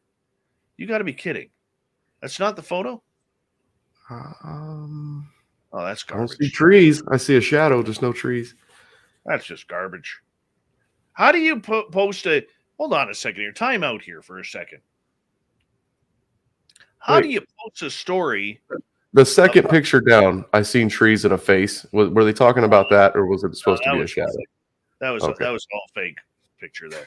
How the hell do you put an article about a photo up in a article online and not include the photo? Yeah, That is dumb. that's a whole lot of buildup with no good finish. It's just That tests our intelligence, my friend. That tests our intelligence. All right, moving on. South Korea's ruling party presidential candidate has ignited a fierce debate, and Dave too, you're going to like this one. The fierce debate is over this. He proposed that the country's public health care insurance cover the cost of hair loss treatment. Lee Jae-myung's proposal this week has triggered a flood of messages of support online communities for people suffering from hair loss, but also prompted accusations that it was a bald attempt to win votes. Bald attempt. Lee, the flag bearer of the Democratic Party, said almost 10 million people suffer from hair loss, but many of them order medicines from overseas or resort to prostate drugs as an alternative due to high treatment costs. So he wants no more hair debates. He doesn't want his public bald unless they want to be. And that's all right. That is all right.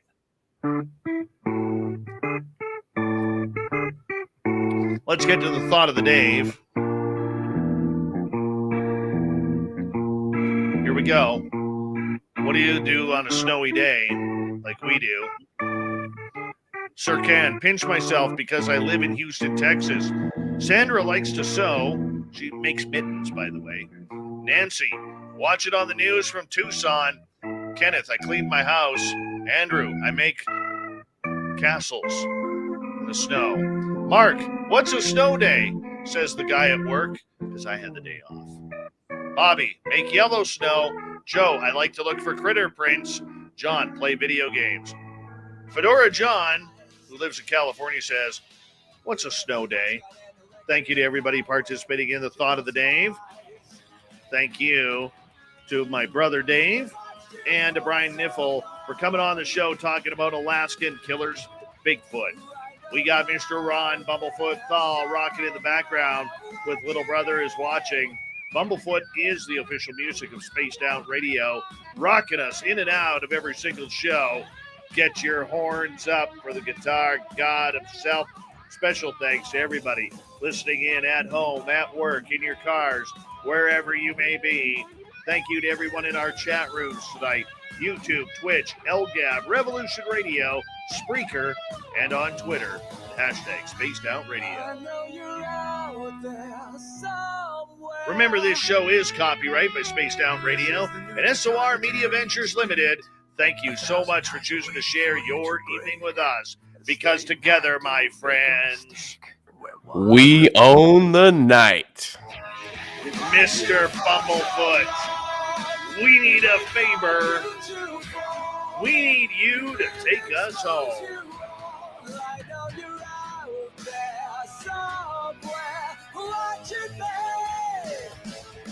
Yes, the Woo Train has docked for the night.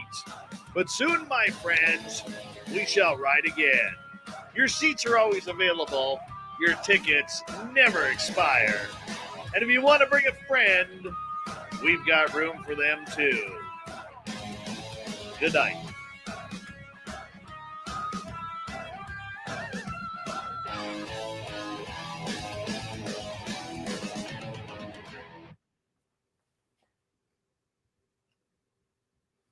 You hit that very well. Well, all right. That was good. That's why we make the big bucks, man. Hey, buddy. Hey, you're a chip off the old block right there, if you know what I'm saying. Well, thank you. I know how this works. Totally know how this works. That was good times. That's fun. Good times. That was good times. You guys enjoyed again in chat? Was that all right? Everyone here watching? I In the chat room. crave Dave versus Dave. Hi, A Wagon's Breath, November 3rd. How are you? The gorgeous Block Chic is here. She'll be appearing in Las Vegas April 22nd and 24th for the Spaced Out Radio Party. So make sure you stay tuned and join us there. I think. I don't know.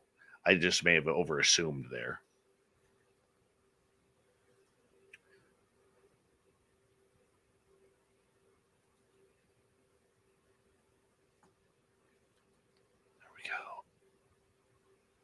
There we go.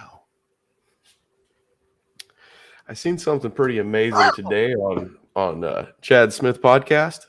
Oh yeah, him and Sonny Conway got the guy you had. No, him and Sonny Conway got the guy we had on here last night. Oh yeah, Connor from Bigfoot Anon. Yeah, he stopped by their channel and he was actually hunting Bigfoot. So we were like live on location with Connor while he's walking through the woods of. Yeah, we because everyone in chat and everybody just gets to go along with it that way. It was pretty interesting. That's awfully nice. That's It awfully was. nice. He popped in just so he could show Chad, I guess. Well, hey, not everybody can be a Chad Smith, you know. I know. I mean, if I knew how to be a Chad Smith, I'll tell you right then and there, man, I would be in heaven. Yeah, it would be nice. How'd that Sonny guy do? He's got a good voice. He's all right. He's getting better. Yeah? Yeah, he looks good, but he needs practice. Mm-hmm. He'll get there. He's doing good. Yeah. And yeah, that Connor, he's something else, man. You know what was amazing to see on that channel when he was doing that was when we walk through the woods, Dave, we see pine trees and we see stuff that's in the woods that's supposed to be in the woods. He's walking through the woods and there's palm trees. There's Seiko palms in the mountain, like in their woods. That's weird. Really strange to see a palm tree in the woods. Yeah, we don't get that here. No, we don't. No. Then he walked up to the edge of a river, and I was thinking, man, that looks kind of scary. Looks like there's alligators in there. And then he says, there's like 9-foot alligators in here. So get away from there. Yep. You just don't do that. No. There's no need to do that at all. You know, anywhere there's gators or snakes that grow to like 15, 18 feet long, Mm-hmm. there's no need for that. No need whatsoever. Your hair looks incredible tonight, Dave. Thank you. Been using Pert Plus on it. Very nice. Very nice. That is awesome. That is awesome. Yeah, I feel bad for those bald people that are trying to get the government to pay for their hair, but I don't think we're ever going to need that help. I think we're all right. Well, you and I we're fine. Yeah. We're fine.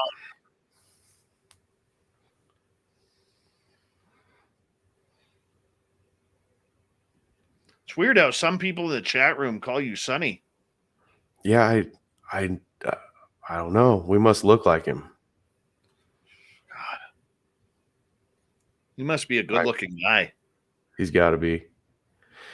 They keep mistaking us for him. He's got to be good looking.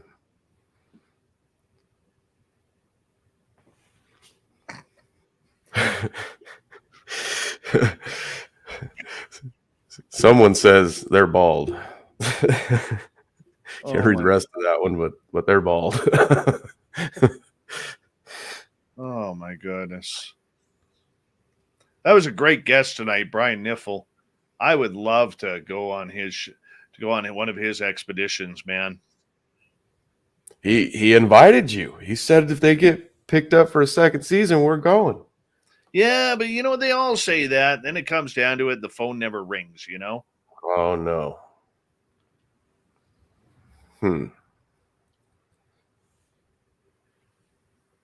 Man, I would be heartbroken over that one. I think I'd want to go to that.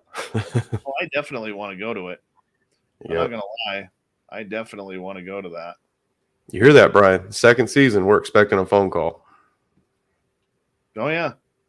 He said he was going to be listening. Yeah. Brian, you need to make sure this is like a telethon, man. Ring that phone. Ring that phone. Remember the old school days of telethons on television where that's all you had for like 48 hours? They'd get every good guest they would have, and sometimes it was a good show. Yeah. I mean, telethons the younger crowd won't understand this, but back in the day, sometimes a telethon was the only way that you would see one of your favorite performers perform live. Yeah. Like Dean Martin and Frank Sinatra. They would do all those telethons, actually. Up here, they used to have a big one called Timmy's Christmas Telethon, which raised money for Children's Hospital. And they would put the names of all the donators on the screen, and so our whole family, we would always donate so that way we could see our family name on the screen. That's kind of cool. It's a big thing back then, but they always had all the characters from Sesame Street there. Mm-hmm. Yeah, which was kind of cool. I think here was a lot of Jerry Lewis. Yeah. Yeah, he ran all the telethons. November 3rd. Thank you so much for that super chat. I appreciate that. Thank you. Can I ring the phone? Absolutely. Where are we going? Higher. Where are we going? Higher. Yeah. And then when somebody's phone wasn't ringing, they would always embarrassingly go pick out that person. Well, this is Mary Lou over here. She's been manning the phones for the last 12 telethons we've had, going back to 1978. And Mary, how come your phone isn't ringing? Well, I don't know there, Duke. It's just one of those things that happens. And I've been sitting here for 10 minutes and haven't taken a single phone call. Well, we got to get Mary a phone call. Ring those phones. Ring those phones. Remember that? Yes, I do. Yes, I do. Yeah, and they would have a panel in there, guys. There would be like 20 operators on that stage on TV. Yeah. We're watching them all. And then, like Dave said, you could donate money, see your name go across the screen. Also, when you called in, you got to see the operator talking to you on the phone. You heard her on the TV, and you hear her on your phone, and then you're famous. You made it. You've been on TV. Absolutely. The younger crowd will never know that, what it was like to sit there with the dial directory. There's the 1, there's the 800, it was hell, especially if you screwed up. Oh yeah. Then you have to redial. Son of a bitch. That was terrible. Mm-hmm. You have to redial. Oh, man. And if it was a 1-800 number and you had to hit them zeros, oh no, take forever. Oh yeah. Yeah. Uh-huh. Yeah. Wasn't always easy. It was a workout to make a phone call back in the day. Yeah. Do you remember your first ever phone number? Yes. I remember almost every phone number I've had. I don't know why, but I do. It was 266-4552. First phone number was 859-7579. Then it went to 856-8533. Or no, 6933. I don't remember my next number.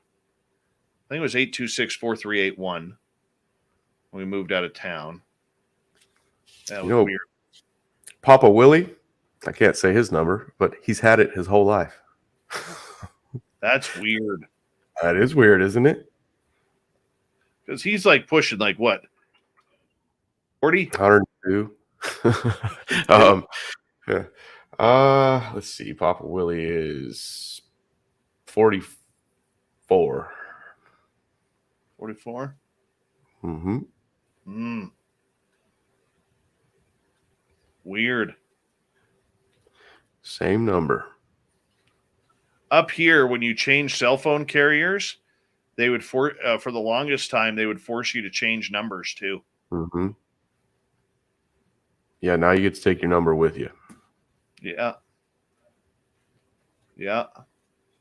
Remember the old cell phone plans where it was only free long distance after 6 p.m.? And then when they dropped that to 5 p.m., oh, I signed up for one of those pretty damn quick. Another one with Papa Willie. He just lives 300-400 yards down the road here. He's got a different prefix at the beginning, his phone number. And when we were kids on the house phone, if I called him, it was fine for me to call from Fresno to Fowler number. But when he called me, he had to call and let it ring and then hang up. And I would know to call him back because it was long distance to make the same call. And we only lived that far from each other. That was a long distance call for him to make. Really? Yeah, because calling out of Fowler for some reason was long distance. From Fresno to Fowler wasn't.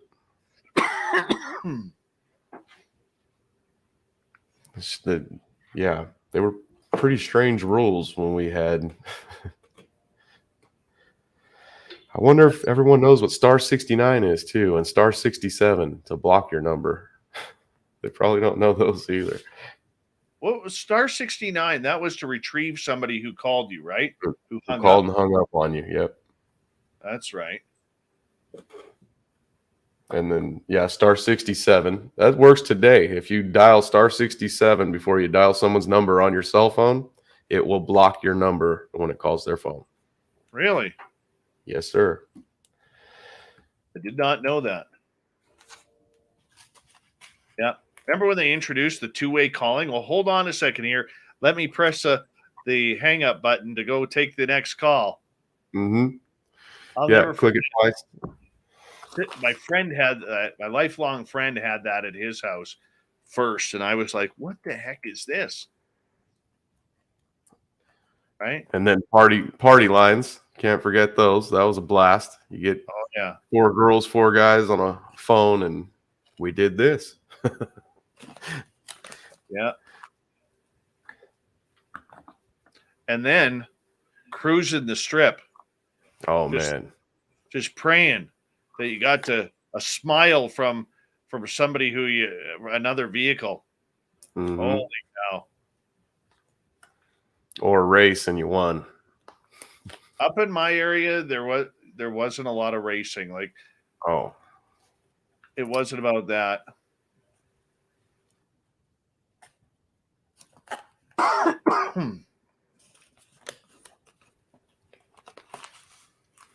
Mm-hmm.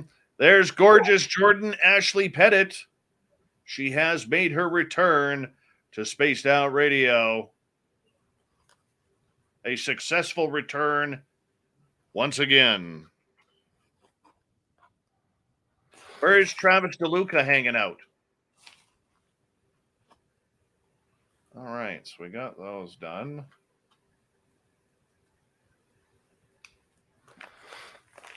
Let's go like this.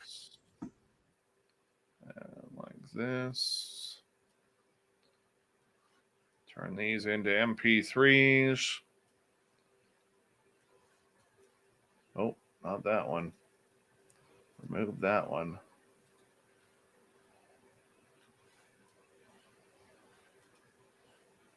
And 5. Convert those. Oh, cancel that. Convert those, please. There we go.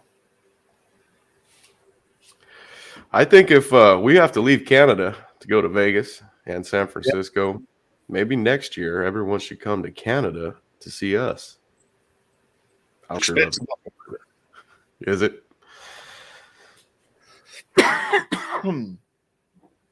Too expensive. So they don't charge you a lot to leave, but they make you pay to come back home, huh? Yeah, no kidding. I should actually look at that. What are the travel protocols for going to Canada? Yes. All right, let's check this out. All right, return or travel to Canada. Others returning, traveling within Canada, traveling outside of Canada. All right, so we need proof of that shit.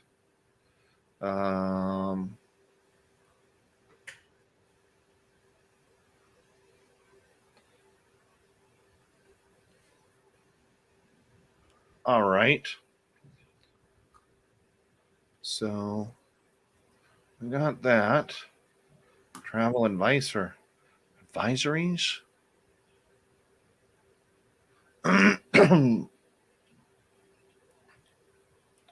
Where's the United States on here?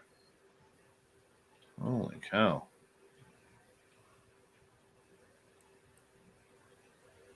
United States. Right now, they've called for avoid non-essential travel Oh, come on. due to the Omicron variant. Yeah, go to hell. Better not talk too loud on that. Yeah.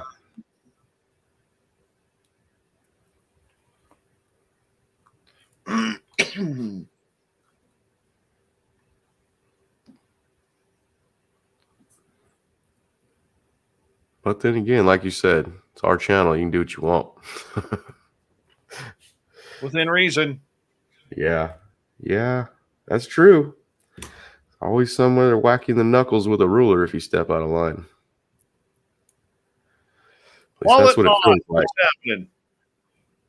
Look at this. Ah. Oh, no. Wallet moth is caught off guard. It's double the fun. Yeah.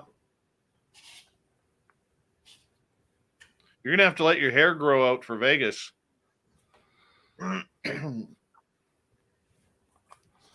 Yeah. I can do that. It's not cold there. It actually is. It's pretty cold there in the wintertime sometimes. Mm-hmm. I hear you. When we worked for the railroad in the desert out there by Vegas, it's very cold. I've seen snow actually in the desert. Seen snow. I've seen snow. Wow. I've seen snow too. I was in Arizona. I was in Arizona in the desert. Yeah. Yeah, the people that work there, that live there and work there, were telling me that their mountain had snow on it. They were pointing it out to me. Their mountain was about 100 feet tall. That was what they were calling a mountain, and yeah. I have 3 feet of snow at my house. Here at SOR HQ, we got 3 feet.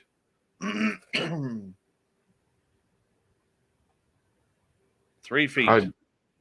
I would like it for a week or so. After that, I'm ready to get out of the snow. I'll be sick of the snow in about 2 months when it's like 10, 11 degrees Celsius in March and there's still snow and ice. Because the problem is when it snows and then it melts, it turns to ice. So here where we are,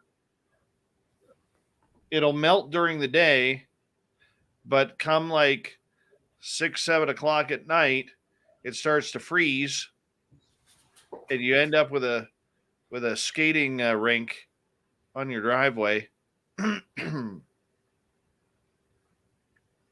Yeah, do the kids get a lot of snow days up there around this time of year? No. No? There's Buses the go gorgeous around, huh? diesel girl. they don't shut down the schools here where we live unless it's at minimum minus 36 degrees Celsius. And that's only because at that temperature, the buses have troubles running. Papa Willie says he's thankful he don't have to shovel fog. Papa Willie can come up to my house.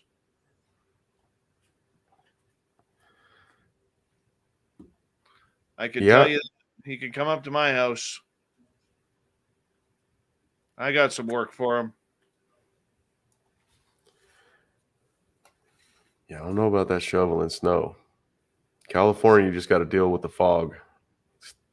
Scary fog. Like you don't see 10 feet in front of you. When it gets pretty bad. I've driven and stuff like that. That's not fun. I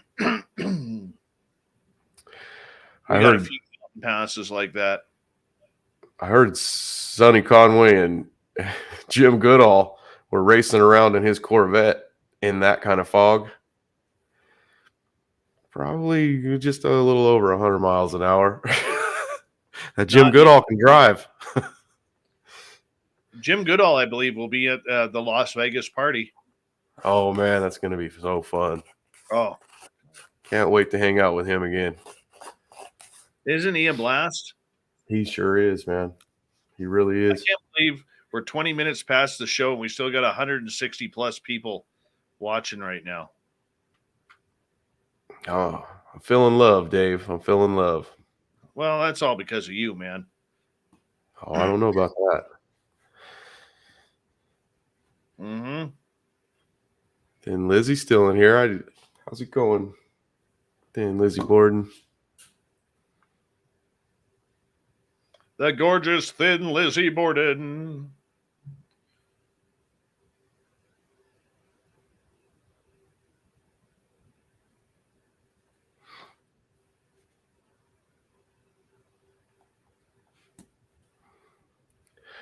See that? Cass says she says we love you, Dave. Who? Oracles and Beyond. Cassidy from Oracles and Beyond says we love you, Dave. Well, there's a lot of us to love. Look at Jordan Ashley Pettit. I want to go to the party, but I can't get to Vegas, though. That's far away. That's what airplanes are for. Hop on an airplane, gorgeous Jordan Ashley Pettit. There is the stunning Xochitl Paez right there. What? 2 Daves? Xochitl Paez will be making a triumphant return at the Vegas party. It'll be your first time in Vegas since the incident with J-Lo, where they wore the same shoes to the same club.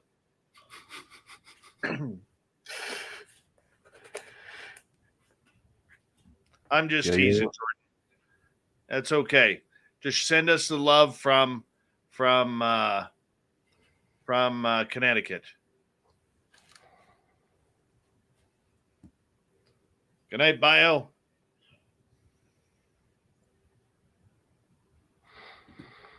Grandmaster says, OMG, it's so Chillington.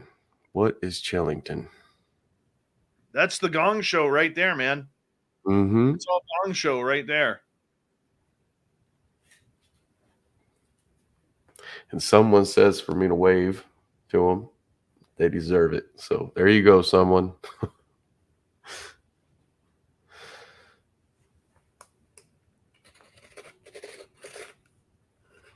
Dirk Diggler, thanks for putting us on Twitter. Dave and I. You really have a Dirk Diggler in here? That's an excellent name. That's funny. That's a good screen name. No, it's on Twitter. Oh, okay.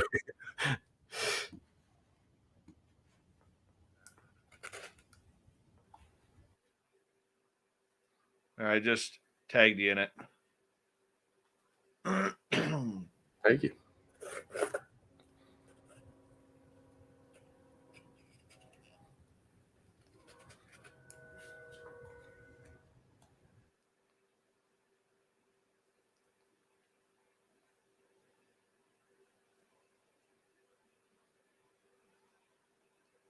1 second here. Nope, not 12:30 yet. I will be done here. How's hockey going? We restart on Saturday. You what? I'm sorry. You reached what? We restart on Saturday. Oh, restart on Saturday. Okay. Yeah. Well, they don't get too long of a break then, do they? No. No. Keeps them in shape. No. Well, they because of the Transformer, they got delayed another week. What's School got that? delayed another week. Omicron. Transformer Blue? Oh, Transformer Omicron okay. got delayed another week.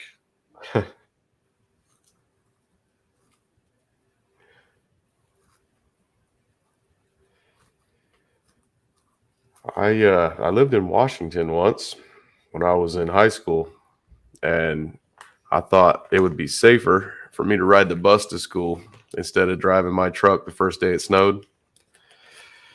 Because I driven in the snow, but not every day, not like those guys do. And I rode the bus to school. The bus slid off the road, got stuck on the train tracks. That was the last time I rode the bus to school. I thought, well, I was wrong theory. I could drive just as good as these guys. I didn't like not having no control. Well, I like watching my little guy on the ice. He's pretty Yeah, cool. I bet that's fun. He is pretty damn cool watching him. All right. He is almost done for the night.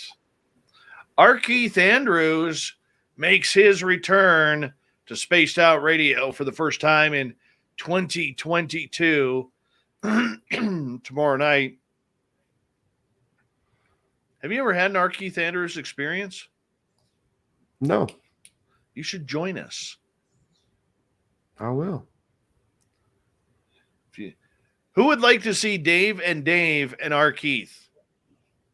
Hi, I'm R. Keith Andrews with my brother Dave and my other brother Dave.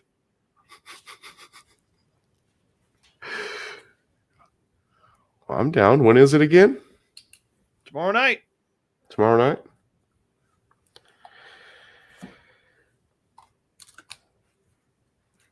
Tomorrow night, I think I can do that.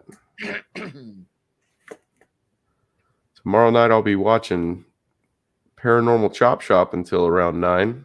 I'll be watching the Chop Shop too. And then after that, I'll jump in here with you guys when their show's over. They got a good show. I don't want to miss it. Yeah, Paranormal Chop Shop, always a great show to watch. It's a good setup to Spaced Out Radio. Same as Thomas Fessler's Disclosure Tonight. Man, Same he's got a good one, too. as UFO Garage, which was canceled tonight. That through, you know what? Ben and Joe canceling tonight. And I know there was a family thing that Ben had to take care of, but that just threw me for a loop because, like, my Thursdays, I look forward to that. Me too. I really did. I do too. We even offered to just in case it was something else that we even offered to fire up their show on their StreamYard for them so they can not miss a day. But they were pretty busy today. They had something going on. Yeah. Xochitl Paez can't stop staring. Fantasy or nightmare? It's always a fantasy, Xochitl Paez. It is always a fantasy. That's all I got to say. Spooky Morales. Problem in the cold, you always have to have hand moisturizer. Hands get really dry. Spooky Morales, it's almost time to warm up the trumpet, my friend. Almost time. So you guys get ready. Once again, our Keith Andrews on the big show tomorrow night, 9 p.m. Pacific, midnight Eastern. We're going to lead into the weekend where Lynn Wallington this weekend will have Kathleen Martin and Jay Anito ready to go for you. And then we got the after-hour show with Gemma, Big Willie, and John, the fedora-wearing Hudson. I want to say a big thank you to Smithy, Fabster, Terry, Dry Toast times 2, and Wagon Breath for the amazing super chats tonight. It's a great way to support what we do on this show on a nightly basis. So thank you so much for the love, guys. Really, really do appreciate the love that you send us on a nightly basis. So thank you. What else we got? Vegas, April 22nd to 24th. I know Ben is working on putting something up on our website very soon with the email. You need to confirm that you are joining us. You need to do that in Vegas because we want to make sure we get a swag bag down for you. We do. We love our swag bags. Yeah. So, Dave, time to say good night. You want to call in Mr. Morales? Sure. Spooky. Fire up that trumpet, Spooky. Take us home, buddy.